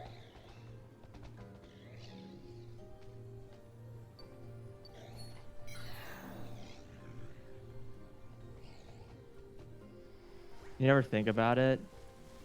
Yeah, and I think in Deluxe they added like they added purple sparks. I don't remember those ever existing, so I don't know like if purple sparks are worth going for, or like I don't know. Because the part of the problem with blues is when you boost with the blue, like your like angle usually gets messed up. So you lose a little time by like not using your boost in like the best place. I was late.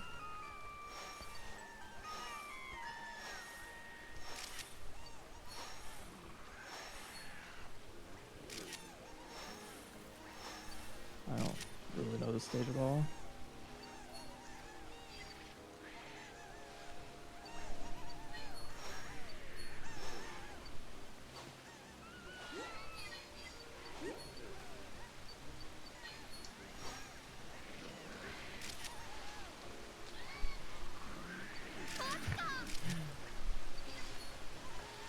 Yeah, I gotten 0 defensive items and I just get shot every time.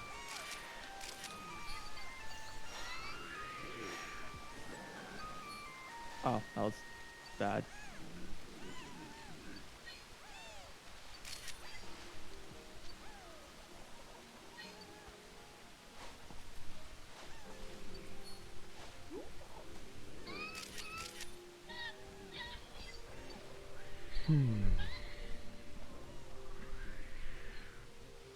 I think it's like better to not take the jumps.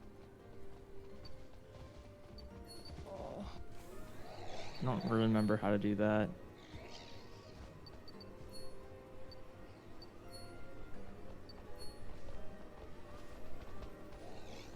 Hey, Link.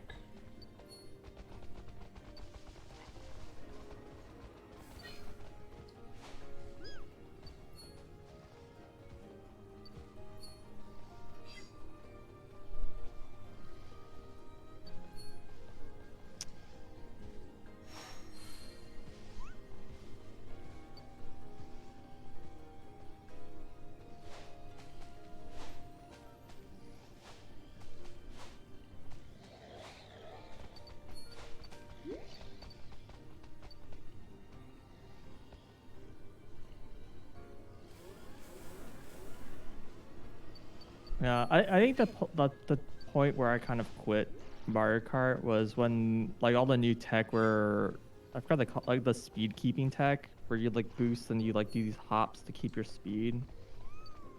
I couldn't do those consistently. And I just kind of like stopped trying to go for time trials at that point because it was just like so inconsistent.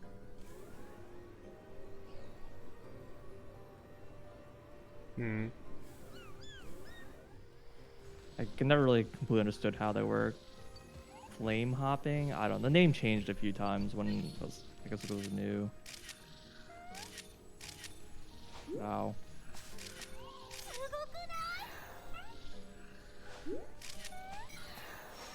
Oh, they removed it in Deluxe? Interesting. That's for the best, to be honest.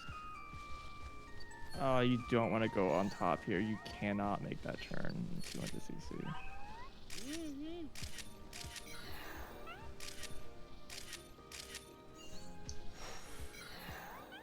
Yeah, this is not some hot dropping.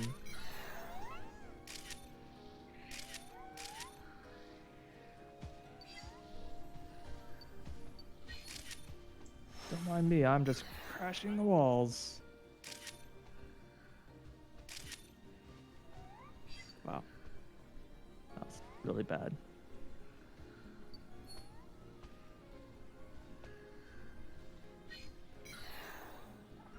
Yeah, you need to drift like right away, I think. I don't know if people really even play 200cc that much. That was like one of my big problems online, that you just like no one ever plays 200cc because it's just not like available to you or something.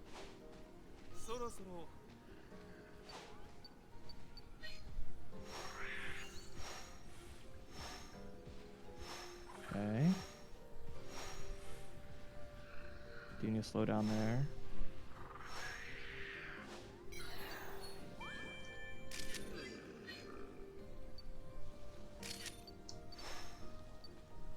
I'm not sure how to make this like particular corner. You just go so fast that it's just I don't know how you like get a drift in on time. It's like right after a boost too. At least the strat isn't being Funky Kong.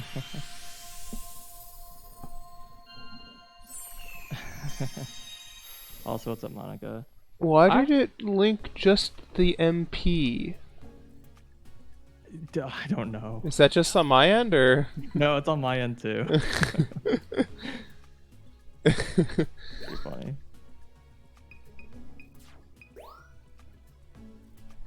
I don't know. I think it's funny that Waluigi is like the meta at all because I only do play Waluigi because he's got the best like tricks. Not for like any other real reason. He is by far the most rad player. Wow. Dude, he has like freaking Supermans and stuff. Like, I don't really know how you can like. Anyone could possibly like. Most people just like they just do a little jump. Like, oh, look, I fell out of my car a little bit.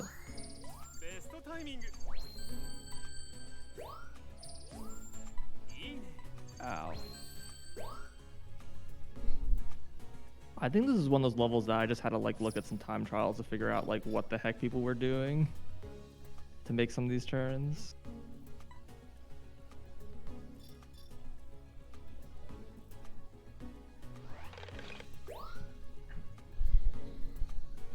Why did I get hit?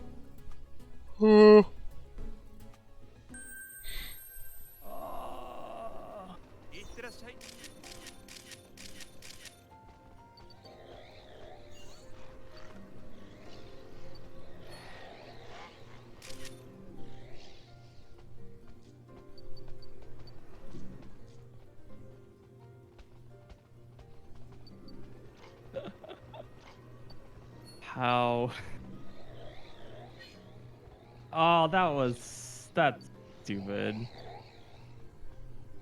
I got hit by a blue shell not in first place. The worst, dude.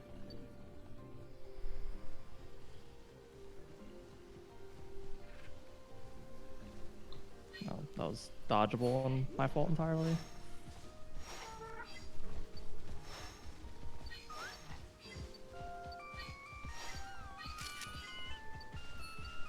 Actually not trying to trick there. Kind of sucked.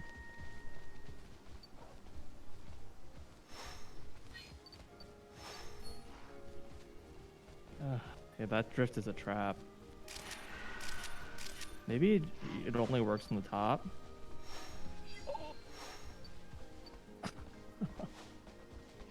I tried.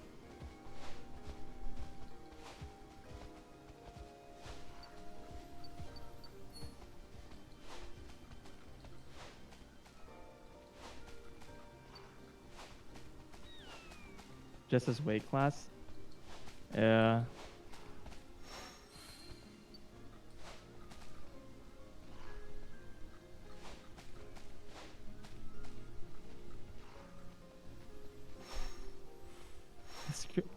Oh. I see. I have an idea what it is. Although it's yeah, I guess I'm not gonna dive in. There's some slurs that are regional, let's just put it that way. It's gonna give me that message like every time. I didn't even get a star. That was how bad that was.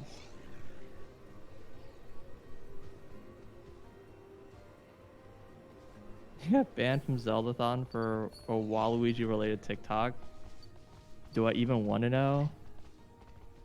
I know I don't.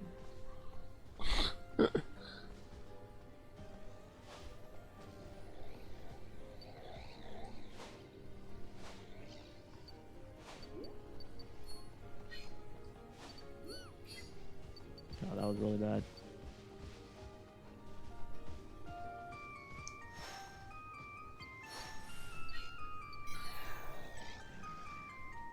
But yeah, 200cc like breaks most of the stages. They like just don't work.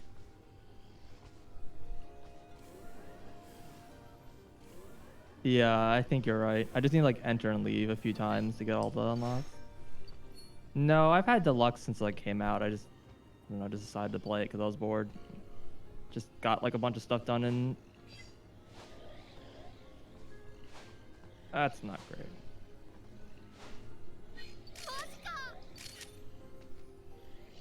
Nice.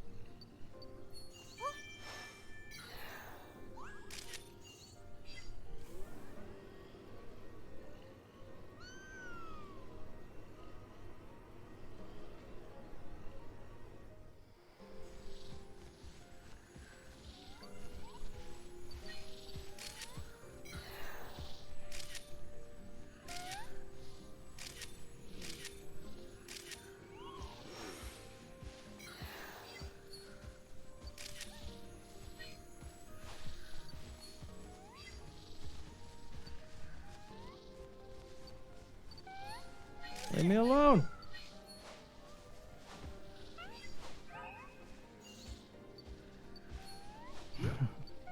That red shell was tenacious.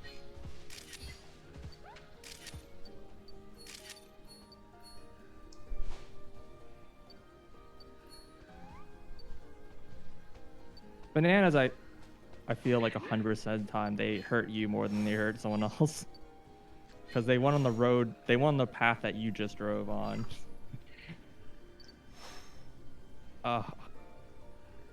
These boosts are like such a trap.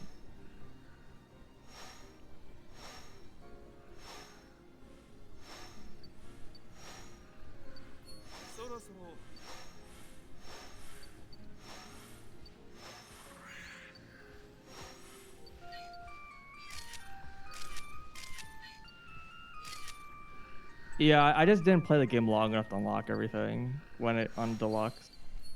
Like I played it, I think I played through each of the pre like once maybe, and then I was just like, I mean, I already played the original a lot. I just picked it up so I could play it with people, and then I ended up moving, and I just like haven't really played with anyone. The deluxe, it's basically the same thing as the original plus all DLC. Just on the Switch.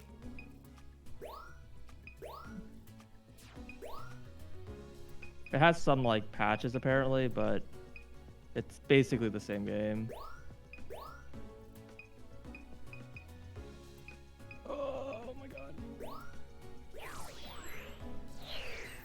I remember you don't want to trick there.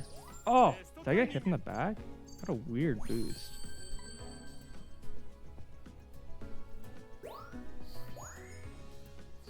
Okay, well, thanks, Boo. What? Oh, fire. Cool. Oh, heck yeah.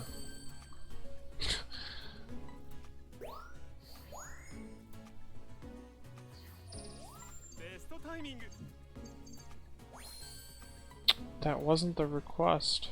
Why? So hard to trick when you're small.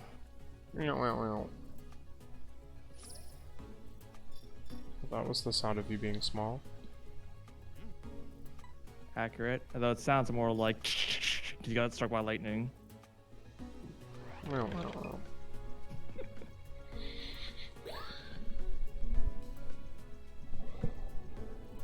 How? I'm not doing so hot.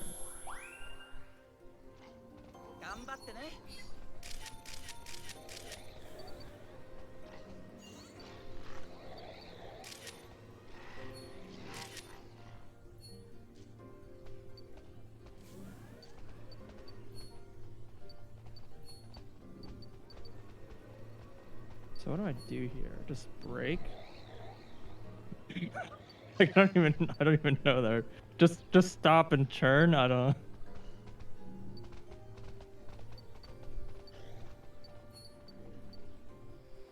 After you stopped in the 64 version. The 64. Well, I think it's GameCube. Between GameCube and Wii, the game like completely changed. I don't like the GameCube and older games very much. They just the drifts are weird, and I don't know. I just don't like the way they control. I like literally just like my brother is a huge fan of 64, and every time I play, I just like cannot control the car at all. You didn't like the original 8? That's fair. I mean, I think personally, I really liked 8. I mean, like, I felt like it was more competitive. You like DD and Wii? Got it.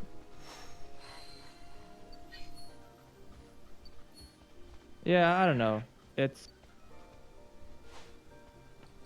I I really the I really liked a lot of the changes they made to 8 because they made it that if you were good at the game, it was way easier to consistently win. The game became way less luck heavy. Way more so than 7 in the previous games were. Like 8 is like the most competitive, I feel like.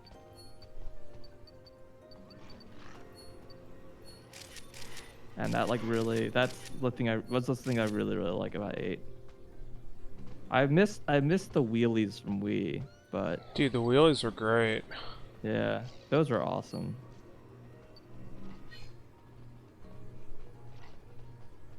The anti-grav stuff in this game can lead to some pretty cool stages though. So there's some pretty neat stuff. I'm kind of like a little like whatever about that. Like I'm not a huge fan of how like if you hit certain obstacles while in anti-grav, you get like a speed boost instead of crashing into things. Not really a huge fan of that mechanic. The Wii's is the most competitive. Oh no, I mean there's a difference between whether or not the community is active versus whether or not I think the game is a good competitive scene, you know. Like usually the competitive scene in these games are all like time trials, right? It's usually not so much from the racing community. And like it's all yeah, like we and DD are probably like the biggest games, I think, in terms of like who's actually active on them. But I don't think that's the same thing as whether or not I think the games are actually like if you're actually like not time trial, like actually like racing someone. Like what is I think that you're like way less likely to be screwed in this game. Like when you play Wii, you're gonna get blue shelled like at least twice. And like it's rough. Like unless you're like ridiculously better than everyone else in the play, it's like there's a really good chance you'll still lose anyways. In 8, I feel like as long as you're better, you're like probably gonna win. Like there's a really good chance you're gonna win, even if you're not like a ton better than people. I think there's still a lot of luck in the lower ranks, like the lower rungs on the ladder. Like there's a lot more craziness going on with the items there. But like when you're going for like top 3, it's mostly all skill there. Yeah, and also like you just don't get stunned for as long in this game, right? You don't get stunned as long. The items aren't as powerful in this game in general. They aren't as frequent. There's like more ways to defend yourself in first place. I think it's most difficult when you're like 5th place. Yeah. Yeah, I guess I can see that. But the idea is that if you're actually like hitting the corners, then you'll get out of 5th. It's like the idea. Because the people in second and third are probably not throwing items backwards. Person in first place is throwing items backwards. So like second place can be rough because you're getting hit by the person in front of you and the person behind you a lot. But just being in 5th place is because there's just a lot more people around and people are just changing places so much and people have more powerful items. I don't know. But yeah, I could see why people like some of the older games better. I just think that 8 is... And also just introduction to 200cc is like really, really fun. I really like 200cc. You're mostly risking your own banana peels. Well, I mean, you can just not get defensive items, right? person behind you just keeps getting red shells, because second place gets tons of red shells. So if they keep getting red shells and you're just don't get a banana a few times, then you can like lose your position that way.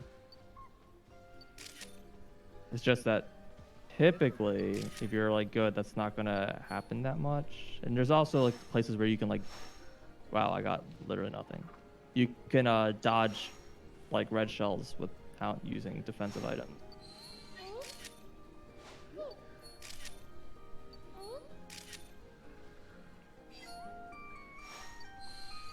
Okay, you don't want to boost there.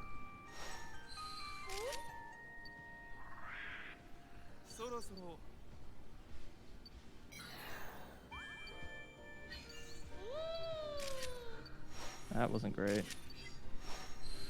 Really?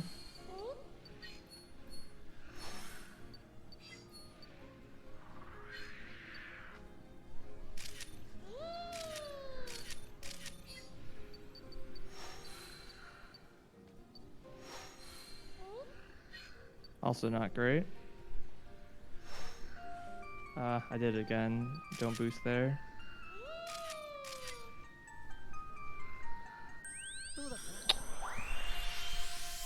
Like that's the big thing about 200cc is that you have to have like a lot more awareness of like, that was super terrible. You have to have a lot more awareness of your speed going to a corner. You're going too fast, you just can't make the turn. Okay. You need to like not take every boost. You need to know when you can and can't boost.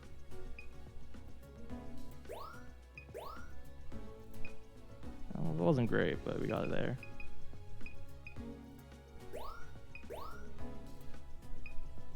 You're accidentally throwing bananas on top of tall objects. How?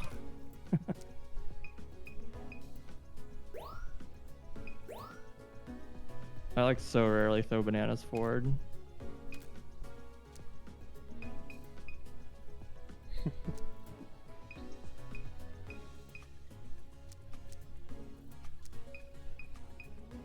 Oh, apparently that timing wasn't good. Okay.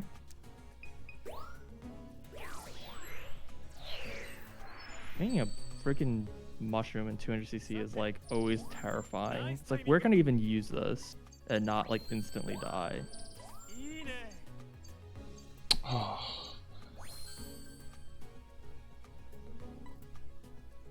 Well, that wasn't good. I missed the jump. Wow, I had like no speed.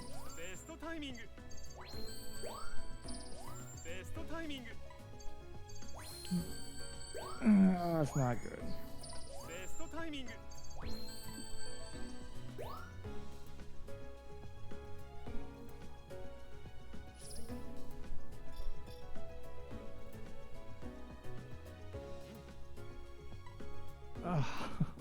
I was too fast. I lost ground and then missed the jump entirely. Couldn't see.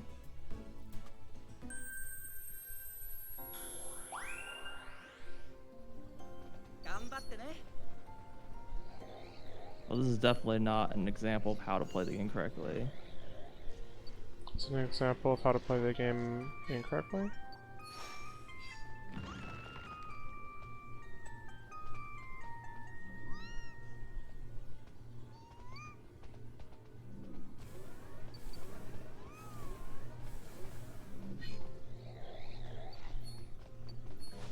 Got him.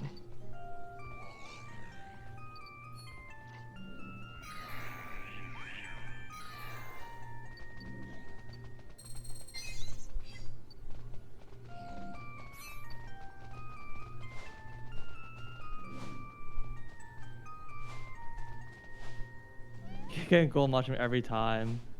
Yeah. There's definitely been stages like where I would get something like that. I'm like, I guess I'm just not using an item this stage. Like, what would you possibly gonna do with an item like that? Oh, wow, I 3-starred it. I did not feel like a 3-star. You can outrun shells for a while. Yeah, you can outrun for a pretty long time. Well, it's also because that end section, there's like a ton of boost. So like eventually they would catch up. Like in Wii, like for a bunch of those like flying sections, if like someone threw a red shell, the red shell would get destroyed. So like red shells don't follow you through the air. But in Mario Kart 8, the red shells can fly, I guess.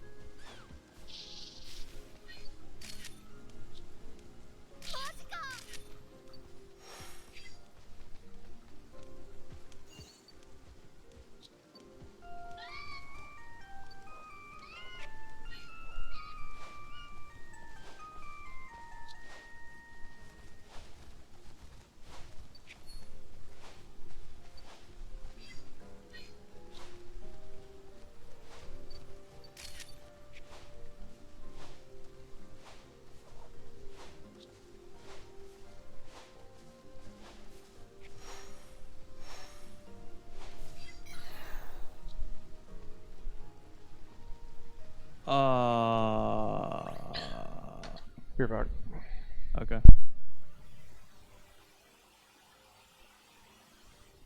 Don't boost there. You just crash straight into the wall if you boost. All right, well, 7th place. That's okay.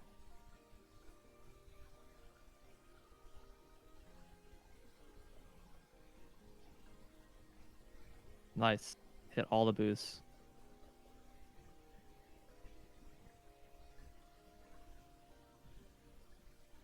I don't really know how to.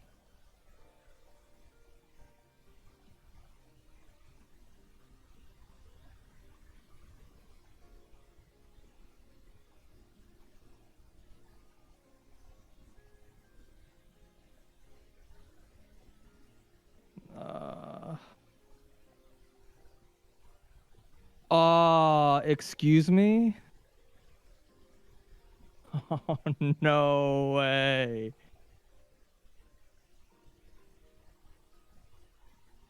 Uh, I don't know how you navigate this section in 200cc and like actually hit those boosts.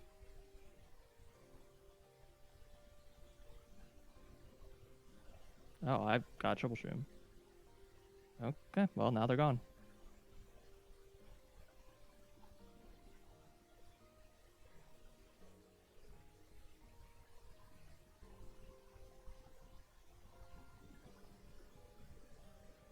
I don't know how to get through this section. Like on 150, you can just drift the opposite direction.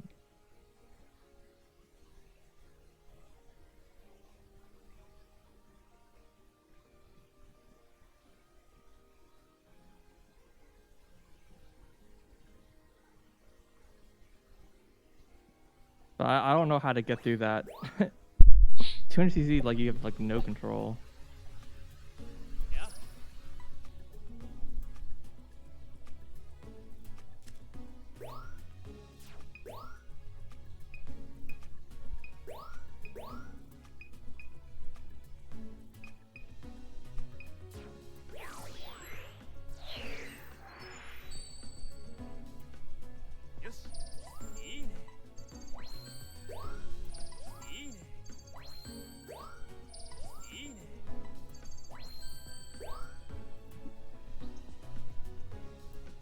How? Oh no! No, no, no! Well.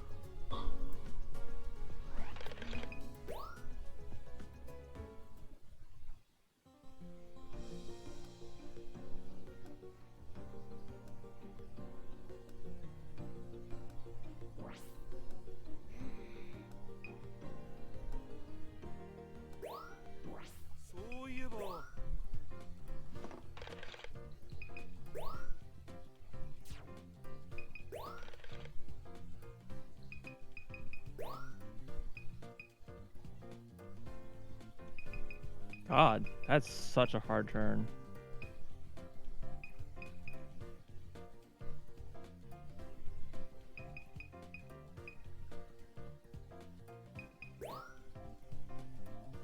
Drifted the wrong direction.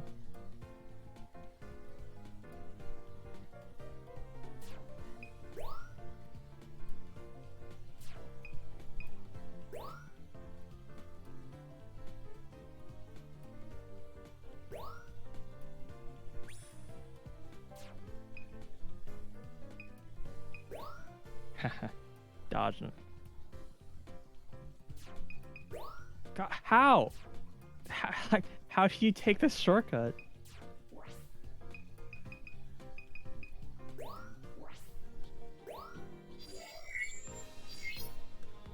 I got a lot of sideways speed there.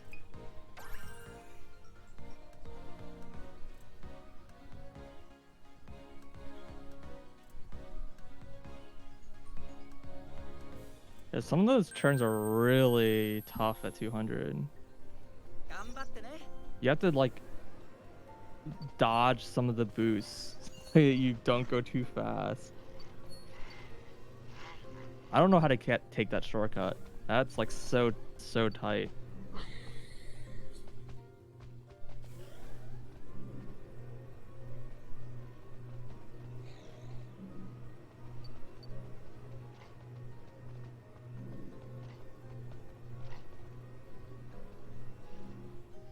It's not great.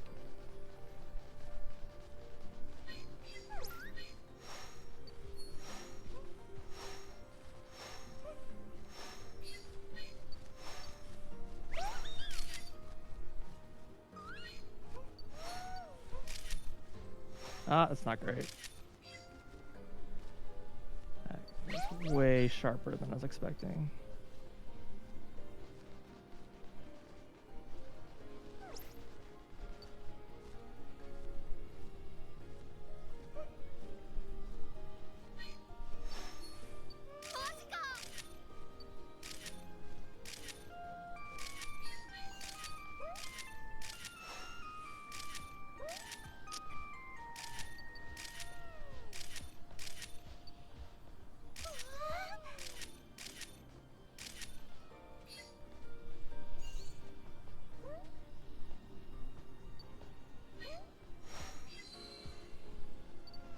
Not what I wanted to do.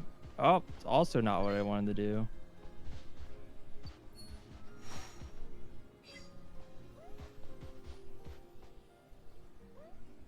She's getting away. That bonk totally drew me off course there.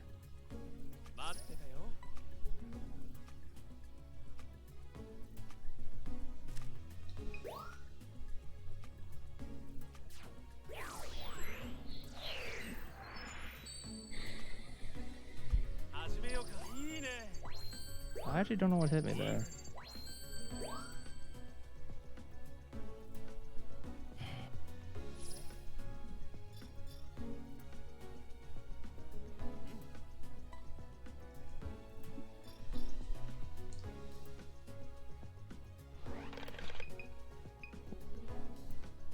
Bad.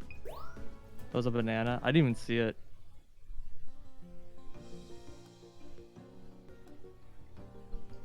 Didn't even see that banana. Same. Oh god, this level has a shortcut that I can never remember how to do.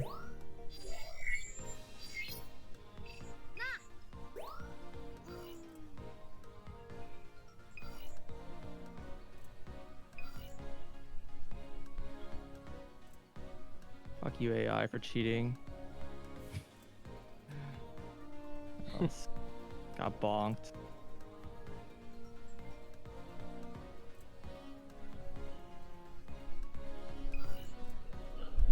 They just like turn around all these corners like at full speed. I'm just like, wow. No. Yeah, so it's there. That is where you fall off, but that I fell too late. So you'd be like on the upper track, and it saves like 0.1 seconds. A tiny time save.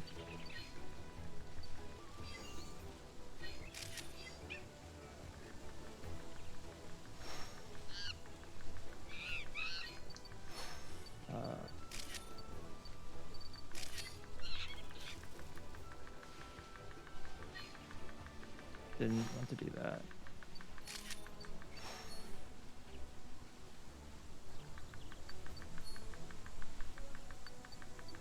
Got another boo?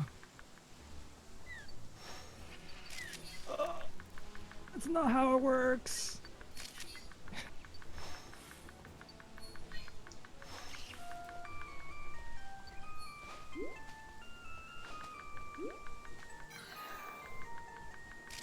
stage is just uncontrollable.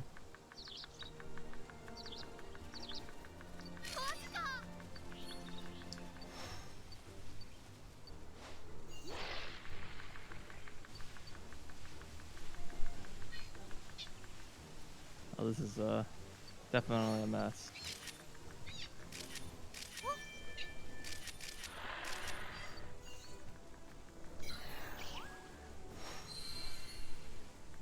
Ooh.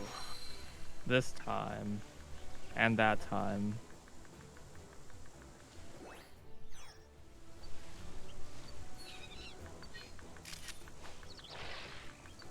I just don't apparently remember how that works at all.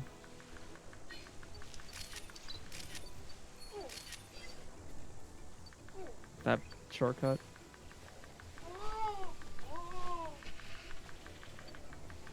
The Luigi stare. The Luigi stare was awesome. that was there were some good Mario Kart memes.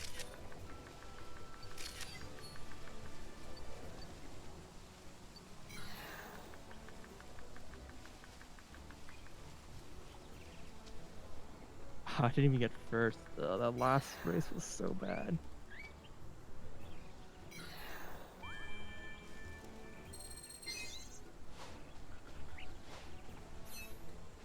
I don't know why that was giving me a notification when there was no actual message. Alright, give me a second. Why aren't the GIFs on stream? is that? I guess I used to do that, didn't I? That had like a slideshow of GIFs of like Mario Kart memes.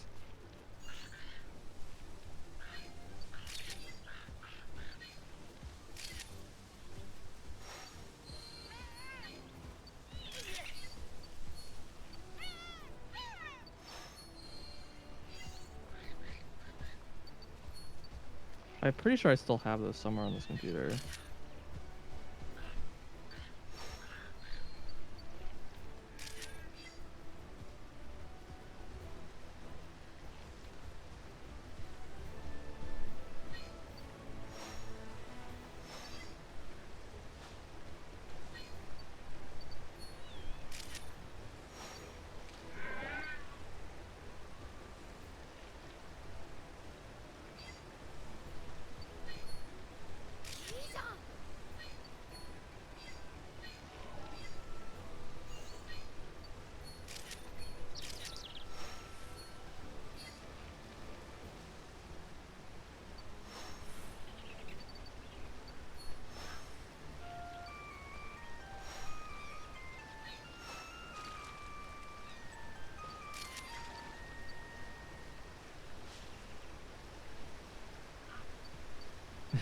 Gets on stream. Maybe another time. All right, let's do 150cc. I clearly don't have the memory. Oh no, wait. This is God, Excite Bike is such a terrible state. Excite Bike and Baby Park are like such bad levels. I don't know why people like them, especially Baby Park. I don't know why people like that level so bad.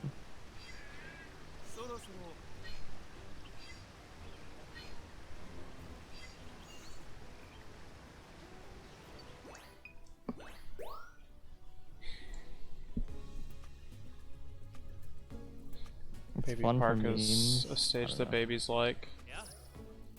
It is like by far the worst stage like conceived of in the entirety of Mario Kart. Today I learned.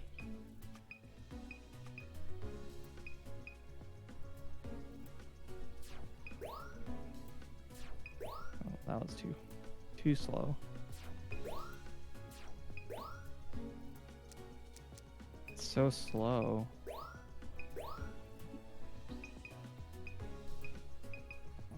Forgot how to do that. Maybe that's a 200cc thing.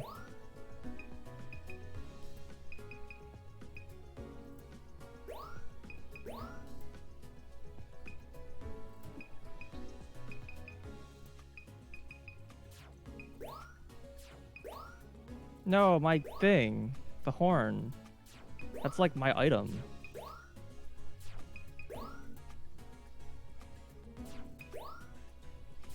Can you imagine if like you used a boo and then you like the boo comes back with a freaking horn and you're like in 8th place and you're like, what am I supposed to do with this?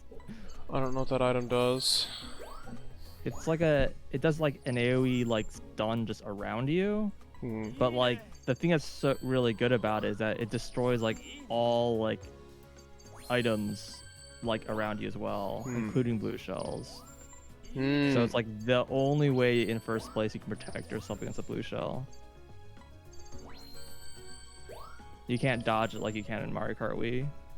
You just jump over it or whatever. You like boost. You just do like a drift boost, like right, like it's enough to make you dodge it. It doesn't work in the newer games.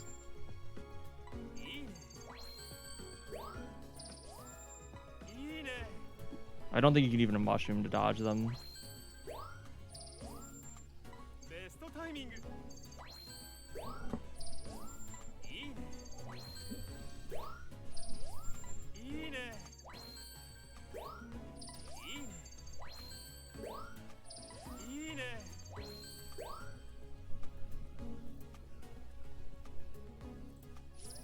You done? Yeah, it's not even to add this game. Like that's like, just specifically for first place, basically. And it's like, if a boo just steals an item from a random person, so it's like someone steals like the horn from first place, they're like, this item's so useless in any other position.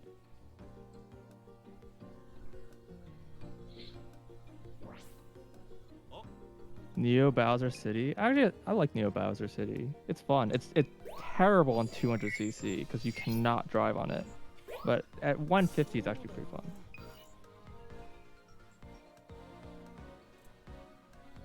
It's such a broken item.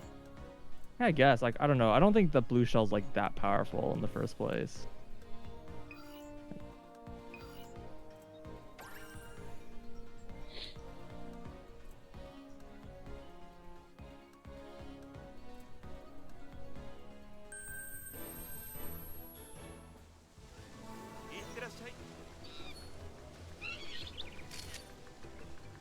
So I forget, are all these like mud spots random?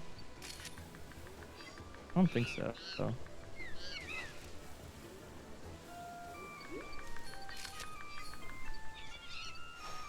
Can't just like drive straight and press jump sometimes.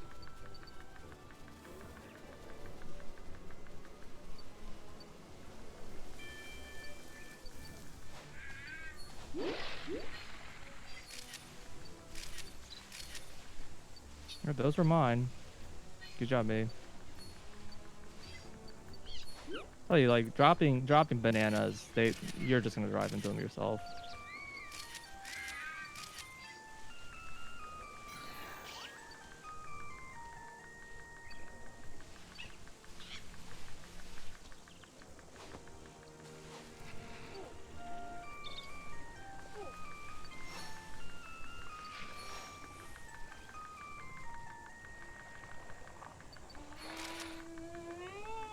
Almost past this. Like a drive straight level.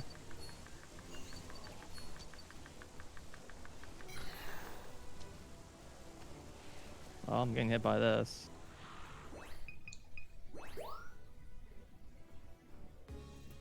And that. I'm really not gonna get first place.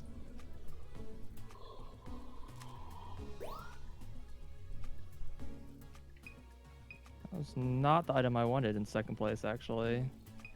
Are you kidding me?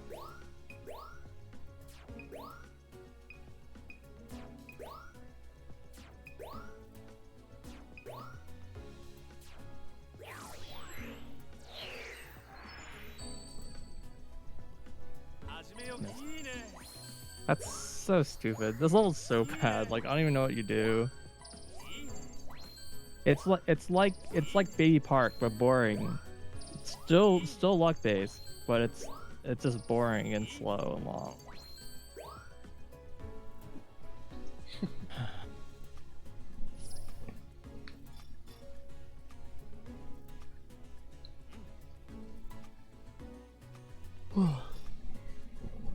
The top speed track, yeah.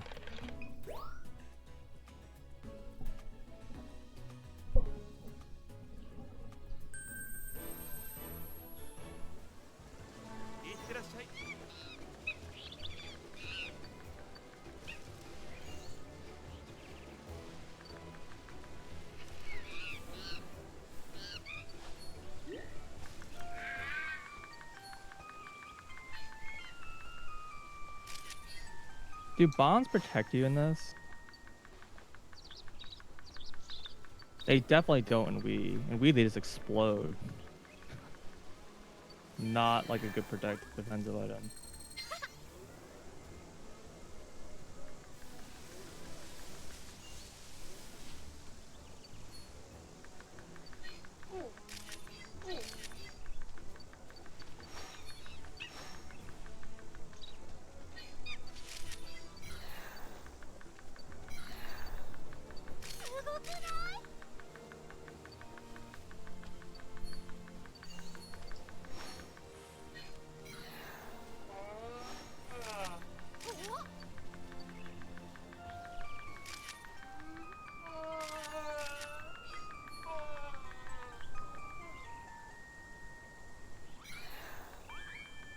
It's crazy you do like 150cc and like suddenly like all the corners are just like, yeah, you just churn and you're done. Like just hold A and just churn.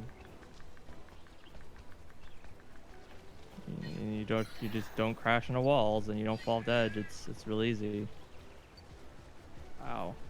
Lightning. You sure you're not just making that up? What, lightning? Or Things being easy, ever? things definitely are easy in 150cc. Just like Slight Bike is not a level skill. It's just random. I got a horn. Unfortunately, it's after I got hit by a blue shell, so. I guess I don't know what Excite Bike is. Just a really bad stage. I was trying to horn that banana, but I hit it too slow.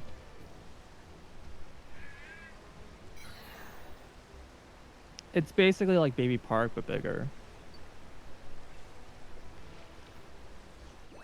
Hmm.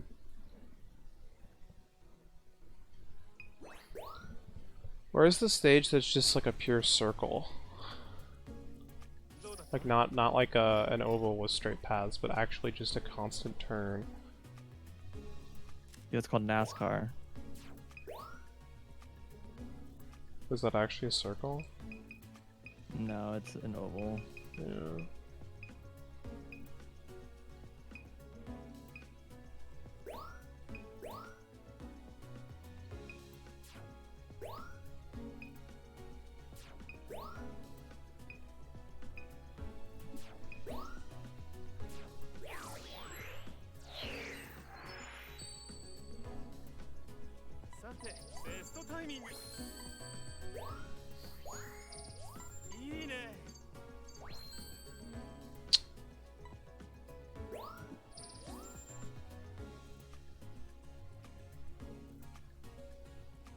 Oh, failed that drift. Nice timing.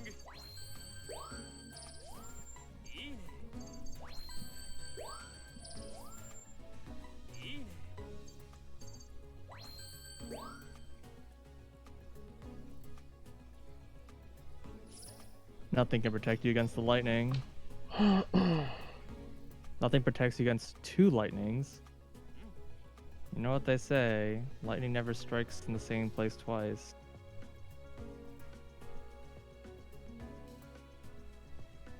Do not know why they say that, because it's demonstrably false. Oh. Oh, whoops. Oops.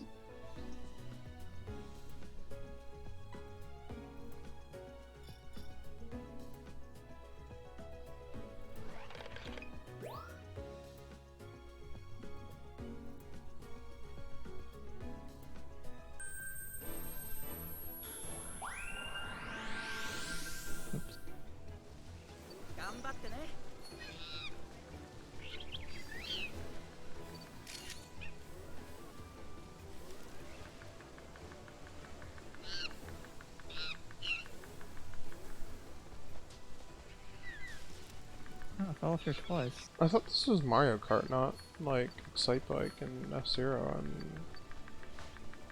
I made a really, really critical error. Why did you do that?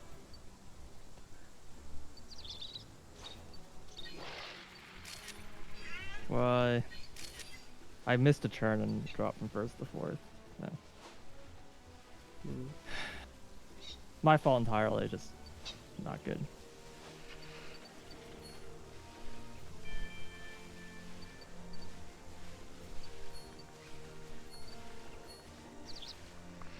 F-Zero level's okay. I can't remember the other one's better.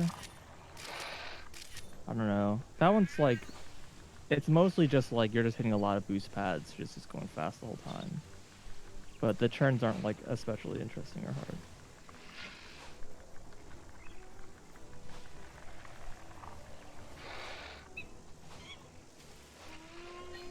Yeah, I mean the music's great, that's for sure.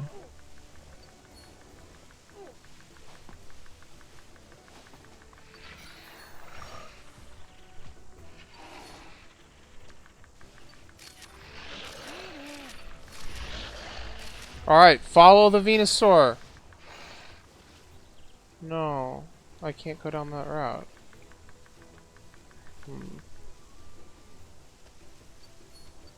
Oh, it's my favorite stage.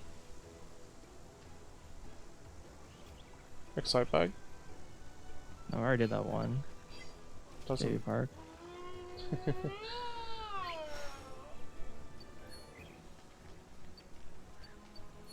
At least at 150cc you can turn here. At 200cc you literally can't like make this turn. Get your Excuses. star away from me.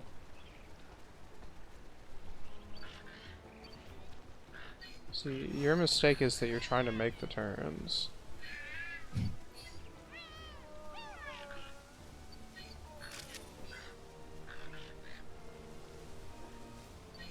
Ah, I tried. I tried.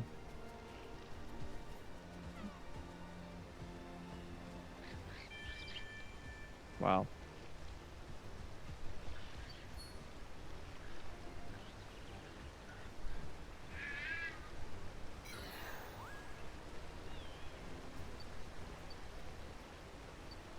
I was gonna drop that actually.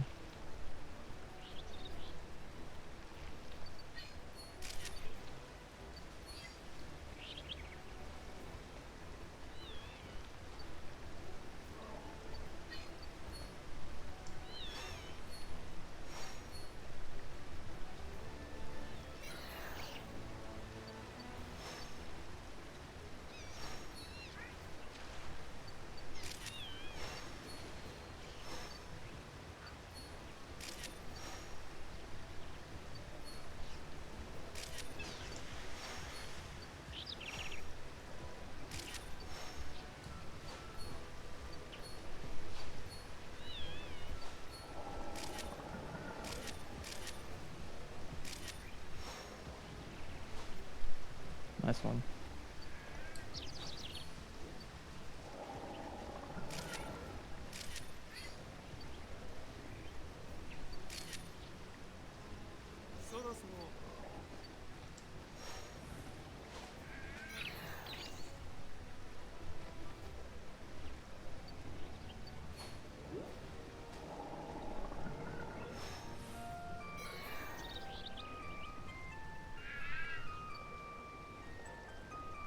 Oh, fuck you.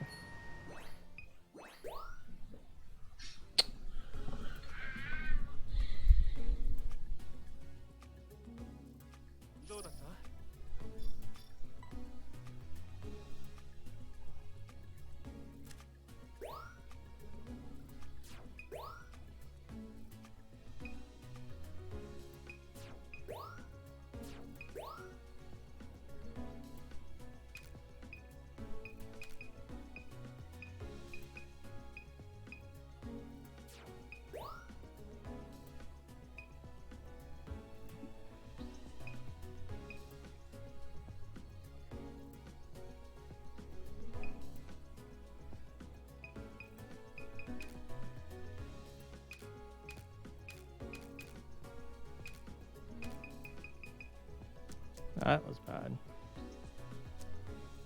Not really what I meant to do. Look at that cheater over there with his mushroom.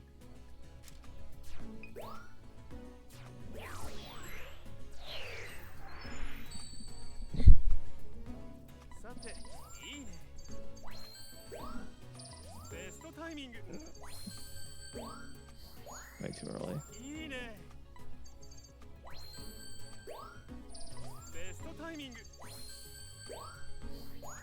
Wait, that didn't satisfy request?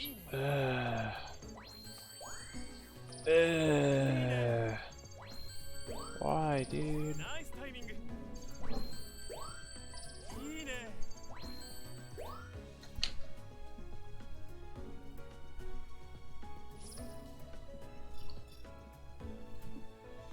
Yes.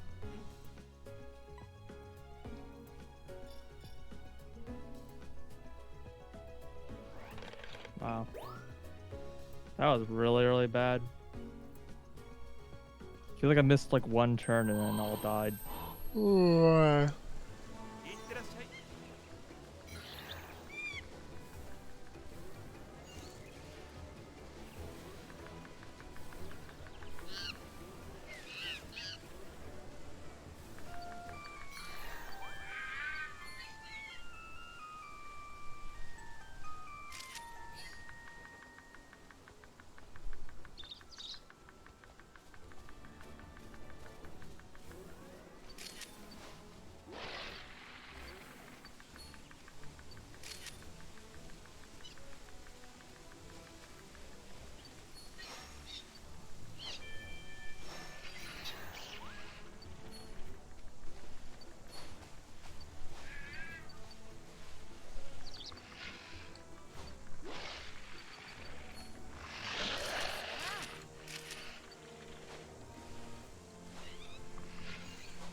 Song's a banger.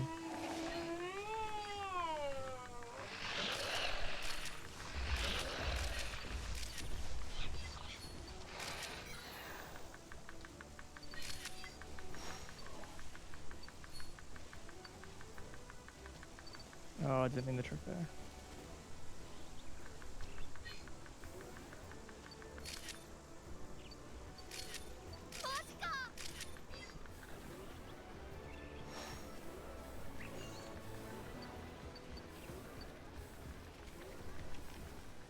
I feel like I keep hearing Toadette like right behind me, and then I just look at the map and I'm like, she's nowhere near me. Why do I keep hearing her? Secretly me, making noises. Very impressed. Same.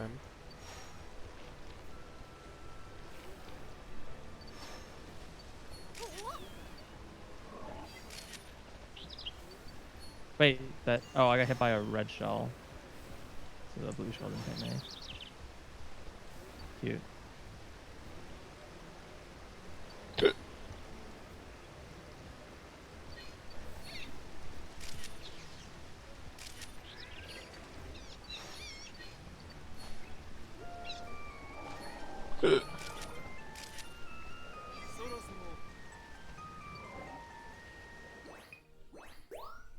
Did the blue shell wipe out the red shell? Well, it would do that, but I think I was actually hit by the red shell and then the blue shell. Yeah.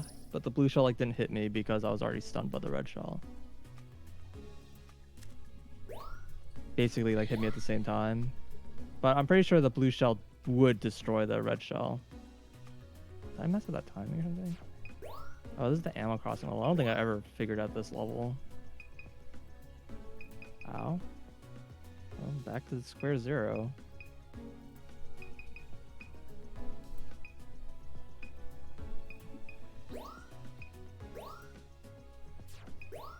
What? Why did you just toss it?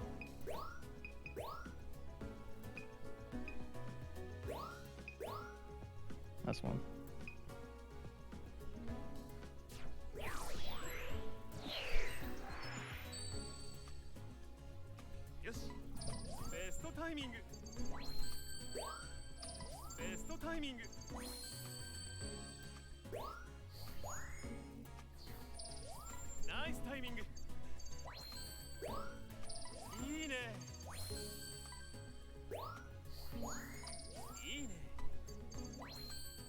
I mean, it's like level like changes based on like the time of year that you played or something.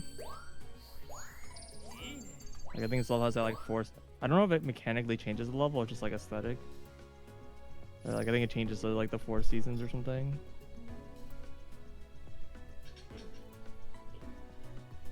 That's potentially problematic for time attack. Yeah, I don't think it actually affects Mm. it. I think it's just cosmetic.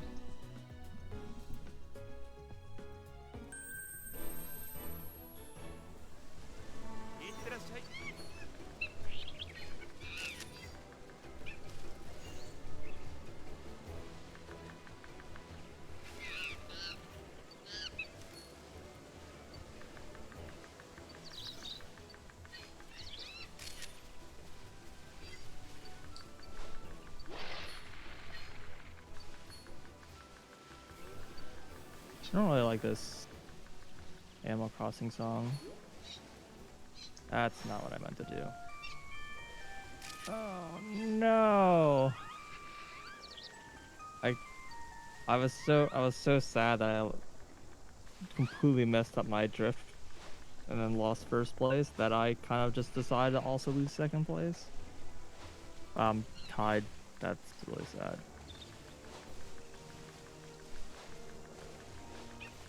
Oh, it is random, but you can manipulate with button combinations. Oh, I see.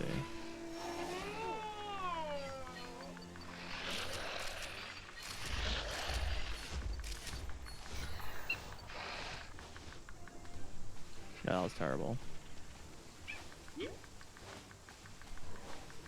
I mean, I'm not exactly playing super hot, so it's like definitely not 100cc.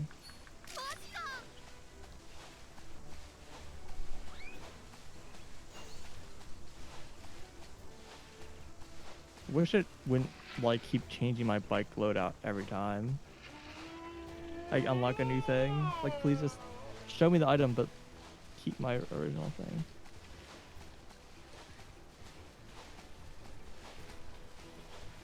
For some reason, I think I like the button car, like the button tires. I don't remember what those are.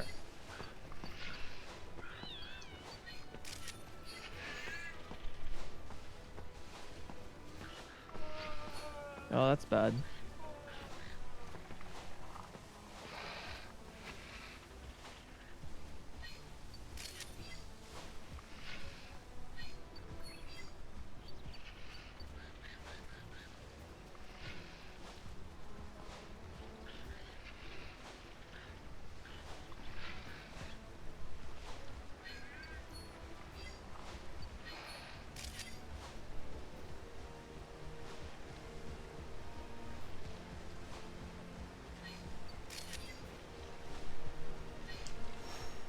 Oh, right. Those don't like hurt you anymore. They like boost you now. They like changed it. I don't know why they did that.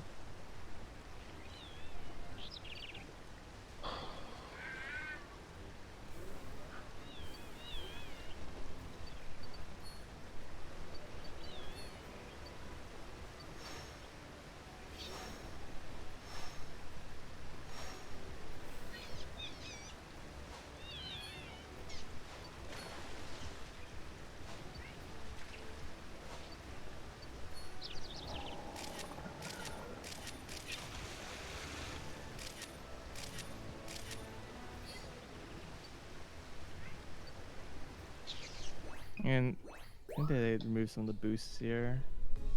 Maybe.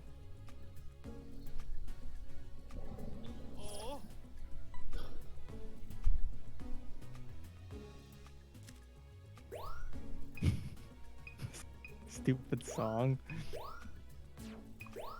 Oh.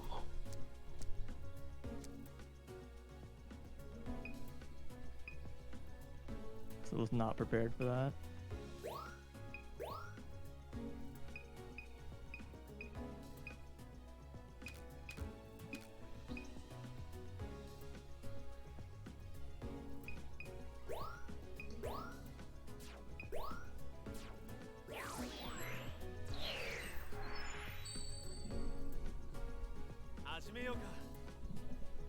Nice one. There's a blue shell coming.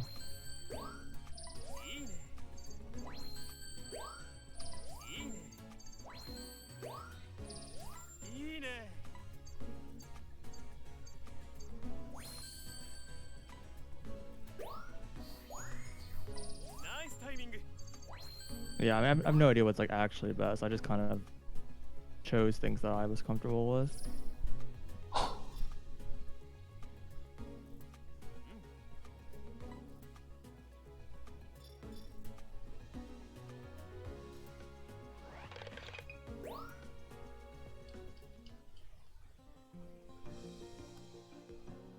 I don't know how to consistently get boosts off of those like ripples.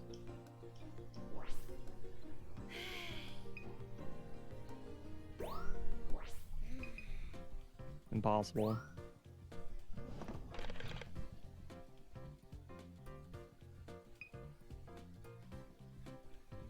Impossible.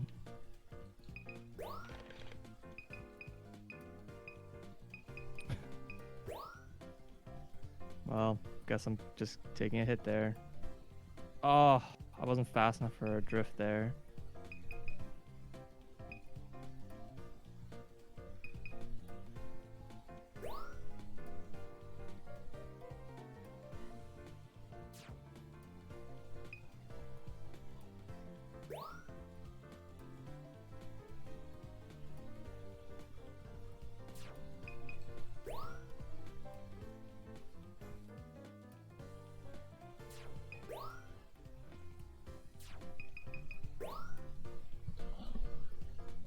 Cool. Awesome.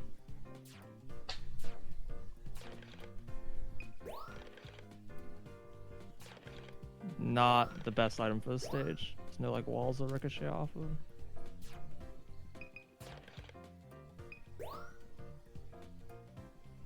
Oh my god. There goes any chance of catching up.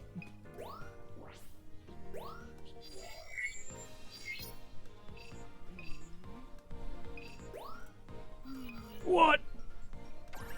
Why? Why did I get a boost there also? I was just trying to drift. Alright. Something one does not simply. I don't understand how you get tricks off of like the bouncing road. Like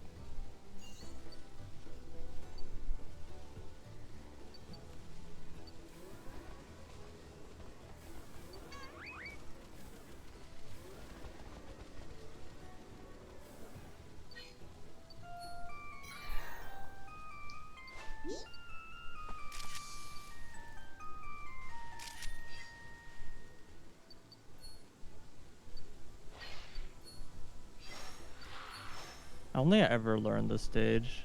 I don't think I ever figured out like I think you're supposed to like keep switching tracks here. Just to kind of always take the shortest route.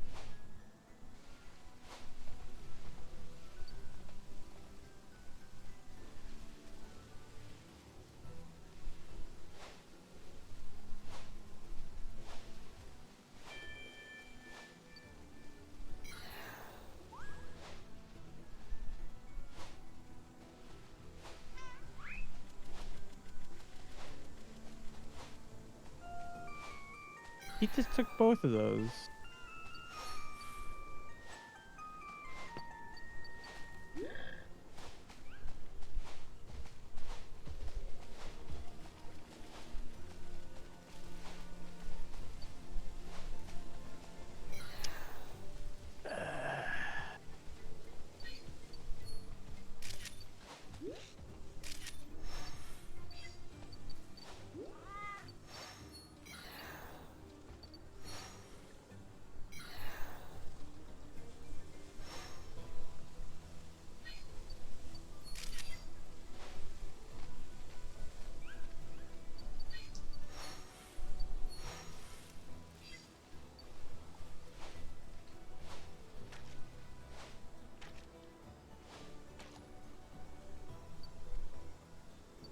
Yeah, Snare Bike's pretty good.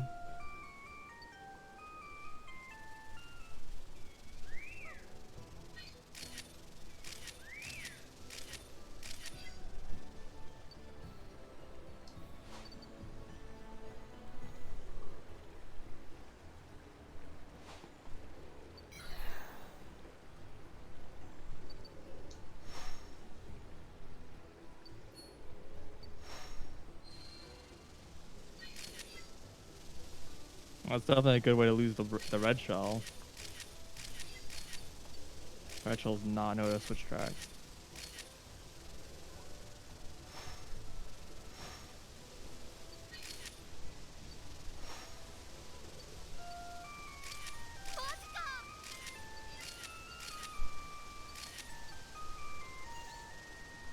Yeah, I don't know. I like the lot of standard and like slim bike stuff because they're just pretty like well-rounded setups that are like just kind of easy to drive.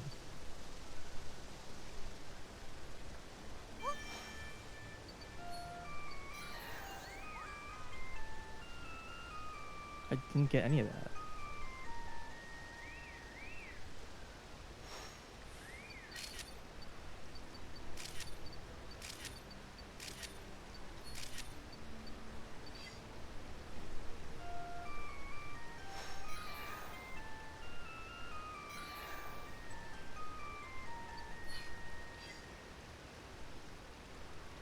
Someone else unlocked the secret. It's not me.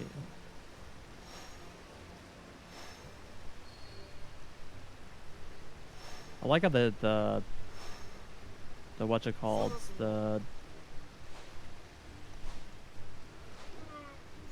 Um the piranha plants are like Deku Babas in the stage. Cute.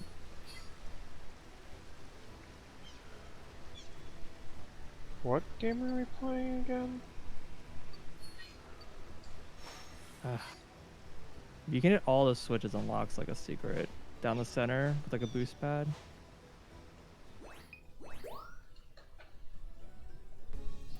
This is the DLC levels are like kind of like cameo levels from games. So there's like this is like a stage that like has like Zelda cameo stuff. Hmm. It's like Zelda theme. The coins are replaced with rupees and yeah. There's like an Animal Crossing. There's F-Zero, Sight Bike mentioned earlier.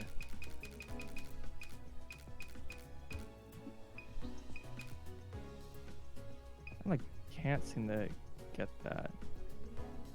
I know it's possible.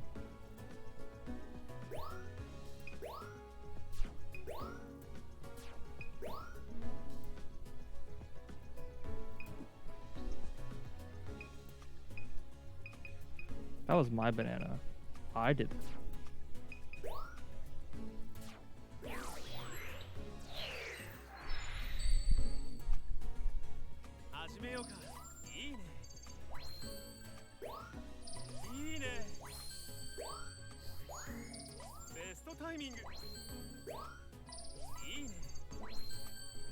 It's a pretty fun stage, but like a lot of the DLC levels are like really bad at 200cc, unfortunately.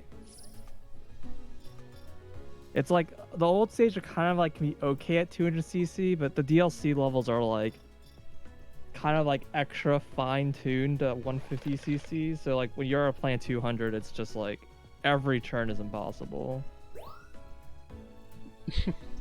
So I think I like the DLC levels a lot, but I don't really like playing them at 200.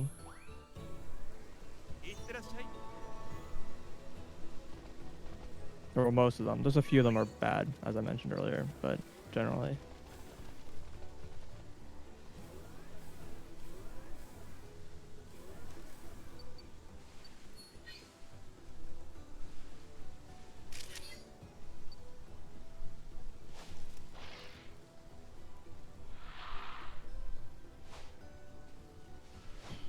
You know a game that I'm like been kind of in the mood to play a little bit?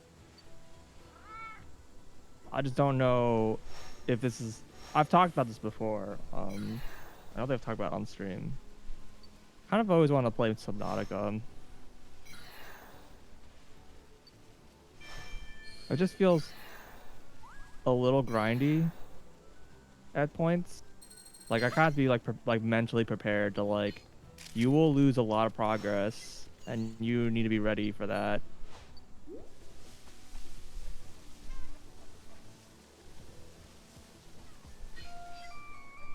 But the sequel is coming out like this weekend. I mean, there's no way I'm gonna be able to beat Subnautica before then. But get wrecked. This turn is an asshole. You have to, even 150cc, you have to slow down. In 200cc, I'm pretty sure that turn is impossible. I'm not, I don't know if I've ever made that turn in 200cc.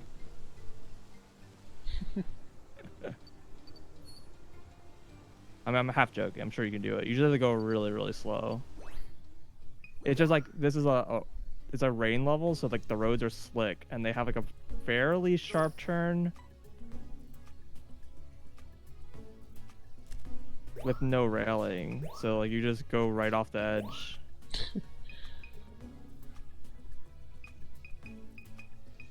Like 150 is kind of like the curve is like timed so that like you can still make it as long as you kind of like control your speed a little bit. Not like that. That's not controlling your speed. But like a 200cc, you just go so fast. That's like, how would you even slow down that much?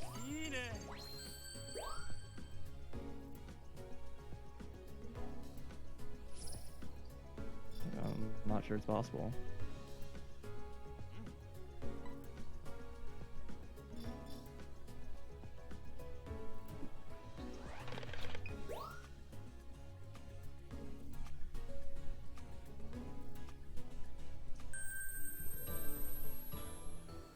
This is actually a pretty fun stage at 150cc. 200 is just this turn, like you just have to control your speed a little bit and you can make it fine. It's you can't go that slow.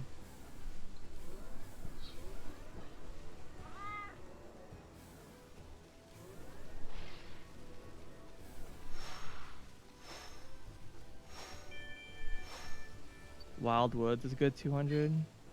I don't remember which one that is.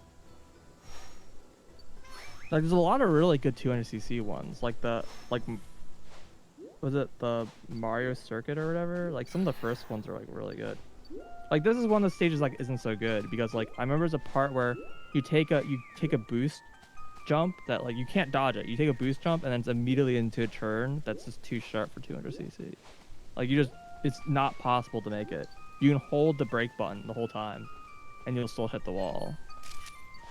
It's like, it's like really weird.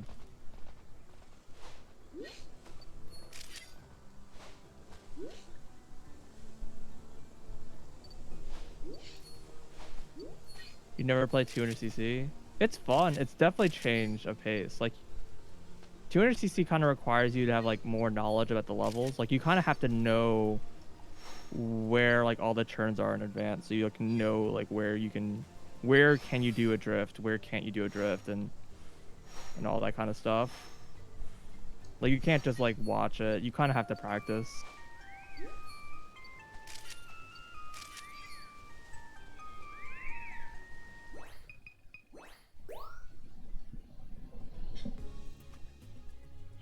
So it's like kind of there as like an extra challenge if you're like looking for more to do. But I enjoyed it. It's fun. It's like pretty satisfying to land some of those turns at 200. It's like a lot harder too. Like at 150 for me, it's like a lot of these tracks are like fairly casual. Like, I know I'm not playing perfectly, but it's like not very hard to like stay on the track and kind of drift around the corners.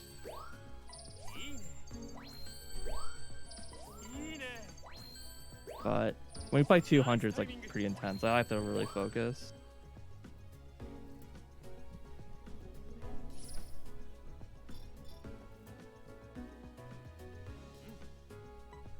But the big thing for me for 200cc that you're gonna have to get used to is just at 150 you can kind of, it's just really about timing your turns and like timing your drifts and stuff like that.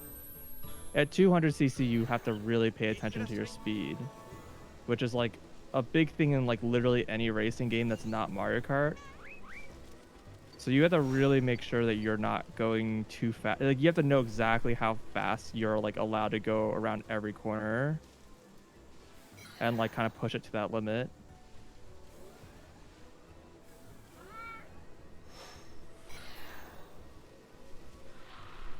That sucks. I thought I had more of a lead.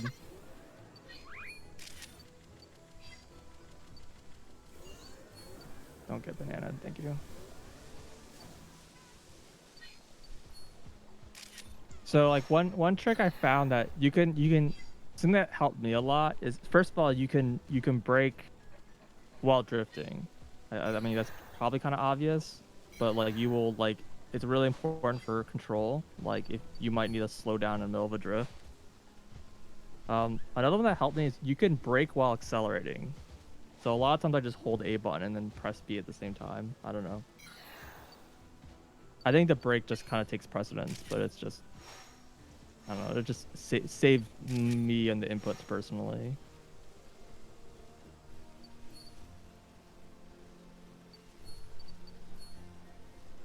Doesn't it make you lose the drift speed boost?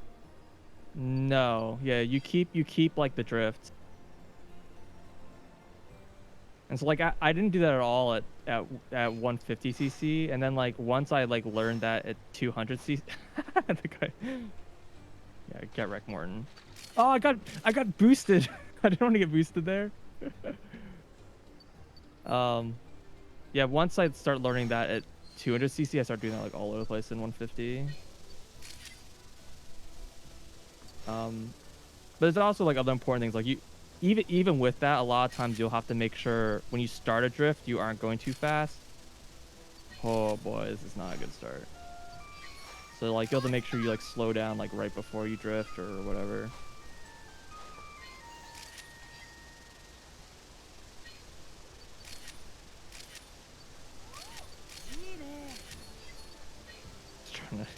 Just really just trying to attack other people there, to be honest.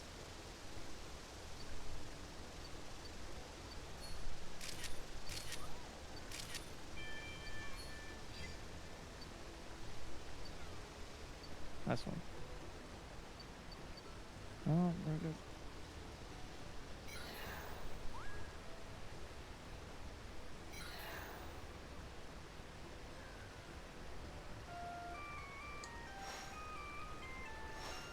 I drifted the wrong way?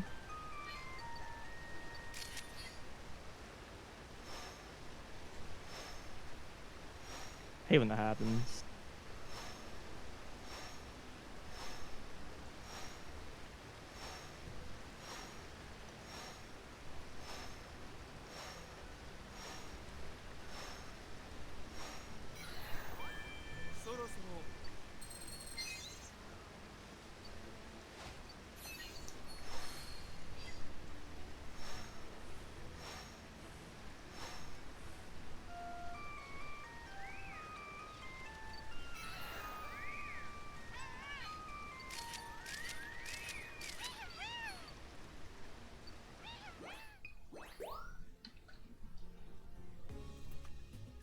Yeah, if you slow down too much, you just drop the drift entirely, and that's just bad.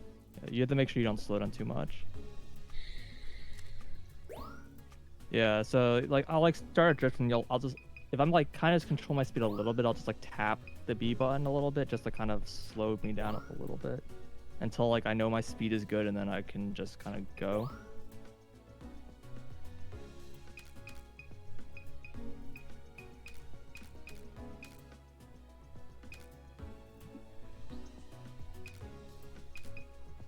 Like here, I'm like slowing down to make this corner. I mean, it's not good because I, you know, lose all of that. But like here, I slowed down there to make that corner as well. So like even in like 150, it definitely has like the advantage.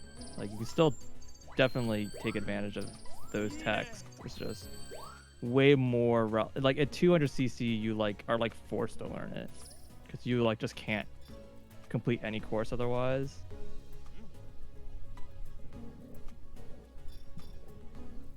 Oh, well, I guess I lose this race.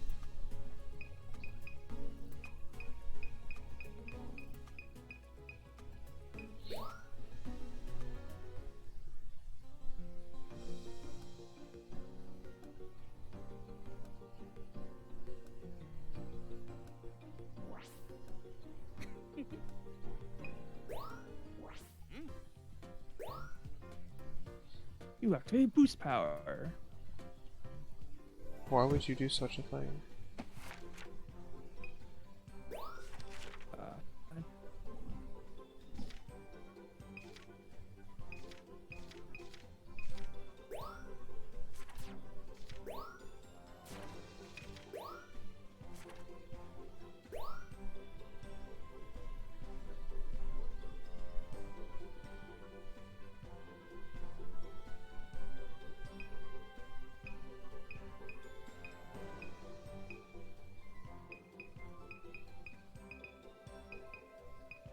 We did it. Cat is staring at me right now.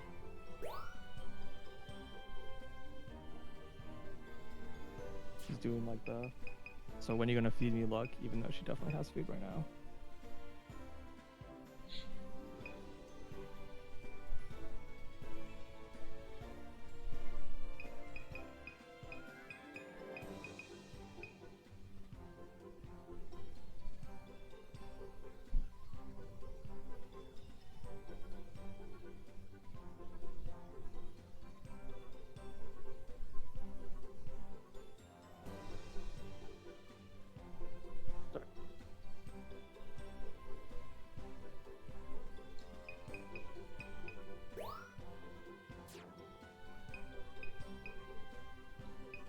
Sorry.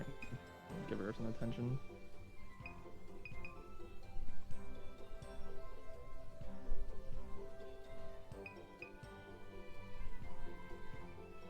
No, eventually what she would do is she would like get on my desk and start like rubbing her head all over my mic and start chewing on my cables. That's what she likes to do when she wants me to mess with her. She loves to chew my cables when she wants attention. Yeah, it's pretty frustrating. She has destroyed a number of my equipment.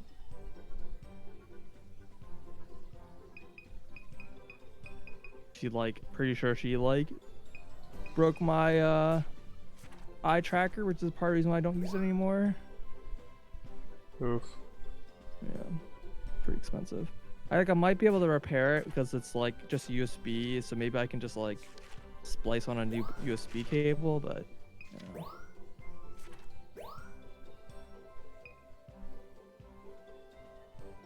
So what a lot of my cat does is that I have my laptop on in my next to my bed, and so when I fall asleep I usually am watching a stream, and she'll do a thing where she'll come in the morning and she'll start meowing at me, and then it's like, wake up, please feed me or whatever. And then if I don't wake up, or if I don't get out of the bed or whatever, she'll sit on my laptop, which is okay, cat typing random crap on your keyboard. My brother's had all sorts of stories where she would do that and somehow make the computer inoperable, and they literally couldn't use the computer anymore. But no, what happens is, for some reason, when she she'll stand on the touchpad, and as soon as she steps on the touchpad will just stop working, just cannot be used anymore. You can move it around, but it won't click anymore, and it'll just be like that for 2 hours, and then it'll start working again normally. It's she stepped on it and got the clicker stuck down or something, and so it's stuck clicked down for some reason, and it just gets unstuck after an hour or two. It's really annoying.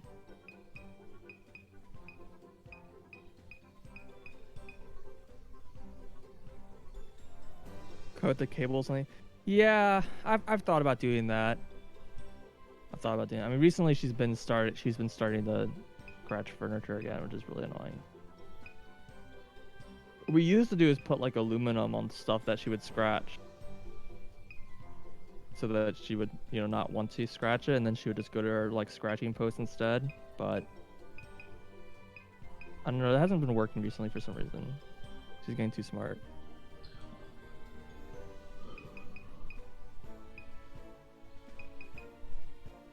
And like it's really annoying because she's not doing it because like she's not doing it because she's looking for something to scratch. She has plenty of things to scratch. She just does it when she wants to be annoying.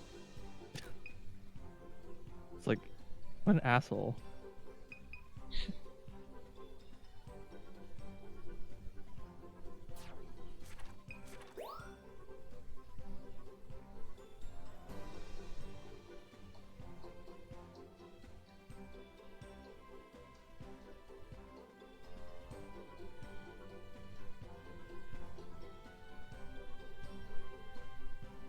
Oh she like will make direct eye contact with you. It's like, oh yeah, I'm doing that thing. You know I'm doing it.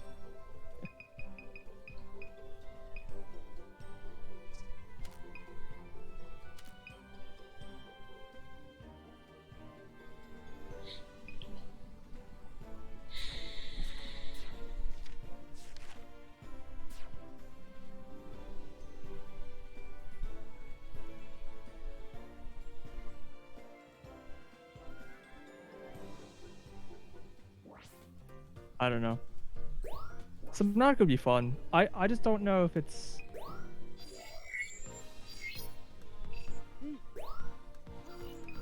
I don't know how like horrifying that's gonna be for me to play through.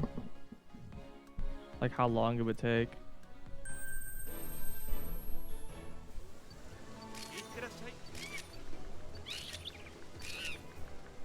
Like it's one of those games that's like it has a lot of elements of things I like, but it also has things in it that I like don't know or just really frustrate me or something.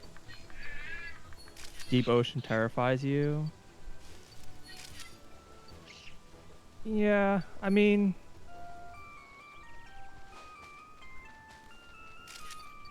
for me it's different when it's in a game. That stuff doesn't really bother me as much, I guess.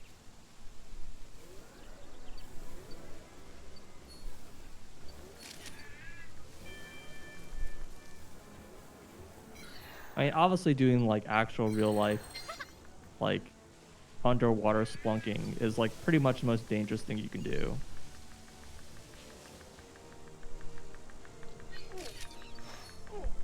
Because like one of the things they like really don't kind of convey in like games like Subnautica is how like a lot of times you have these like stalactites and stalagmites and stuff like that in the caves. Those things are like razor sharp when they're underwater. It's like so easy just to kind of swim through those things and like really get yourself injured, and then you're like stuck in a cave and you're super fucked.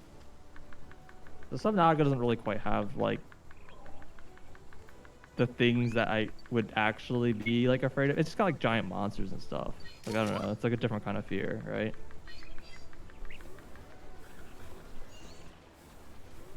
No fear, one fear. No fear, one fear.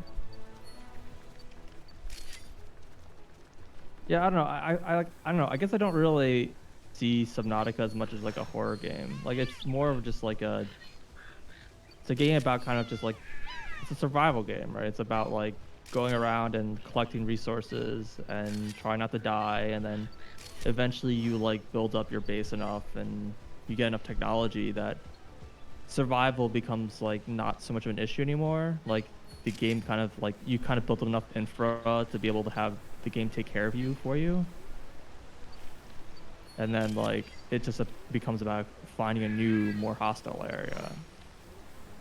And then again, building up enough infra where those hostile areas aren't so scary anymore. Like very much what that kind of game is about. And there's a lot of games like that. One thing that appeals to me the thing that really appeals to me about Subnautica over a lot of other survival games is that I actually like that it's not procedurally generated, because almost every survival game is procedurally generated. And they always have kind of weird progression because of that. Like sure, it means you can replay them, but like those games are so long typically. It's like the game kind of expects you to die and start over, or you don't die and then you just do one really long run and like you don't really like replay it, and it's like I don't know. It just doesn't seem like the right place for procedurally generated content for me. But that's just my personal take. Obviously, there are plenty of people who like having kind of like the endless content of that stuff. But the other thing is that I think Subnautica has some pretty clear like progression. Like there's like more obvious like doing new things and unlocking new things all the time. When a lot of survival games are kind of like you kind of just get random crap and you're like it could be useful, it could be not useful, like I don't know.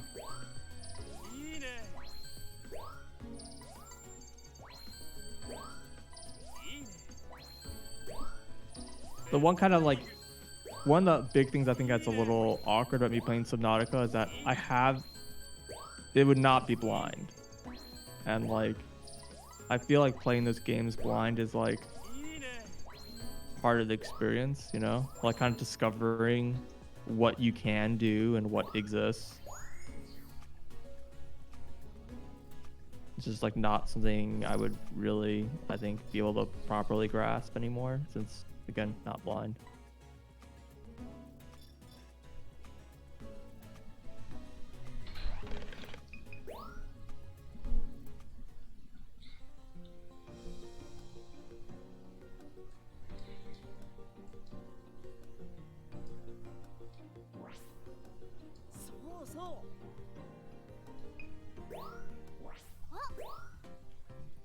Right.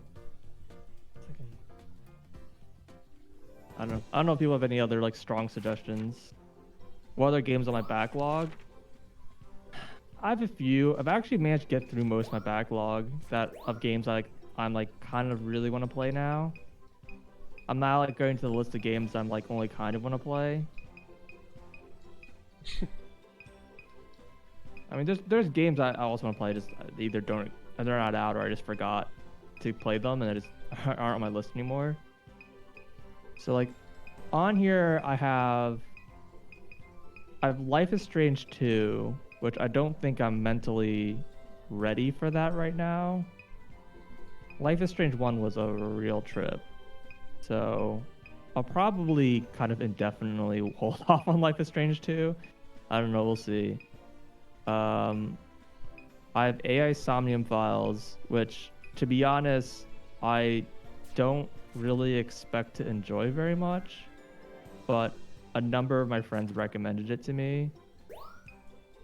But I feel like it's one of those mystery novels, right? So it's like they don't want to tell me what the story's about or anything about it, but like I've played other games by the author, and it's like very hit and miss. Like I don't know. So I don't know. I'm gonna kind of not like I really like that genre. I just don't really expect that particular game to be good, unfortunately. Let's see. I have Sekiro, which I'm probably just gonna wait on playing forever. I don't know. It'll probably be like Dark Souls 3, where I'll just like I'll quit it and then come back to it like half a year later and try it again, because I just was not enjoying Sekiro, so I think I'm just gonna put that one aside for now. So yeah, I have Helen's Mysterious Castle and Light, which are both pretty short games. That's kind of, I don't know when I'm actually gonna play those. I have The Room, which is really just there in case I'm in the mood to just do some light puzzly-ish things that like in like a 3-hour game or whatever, and don't really feel like doing anything else. But I'm not really in the puzzle mood right now.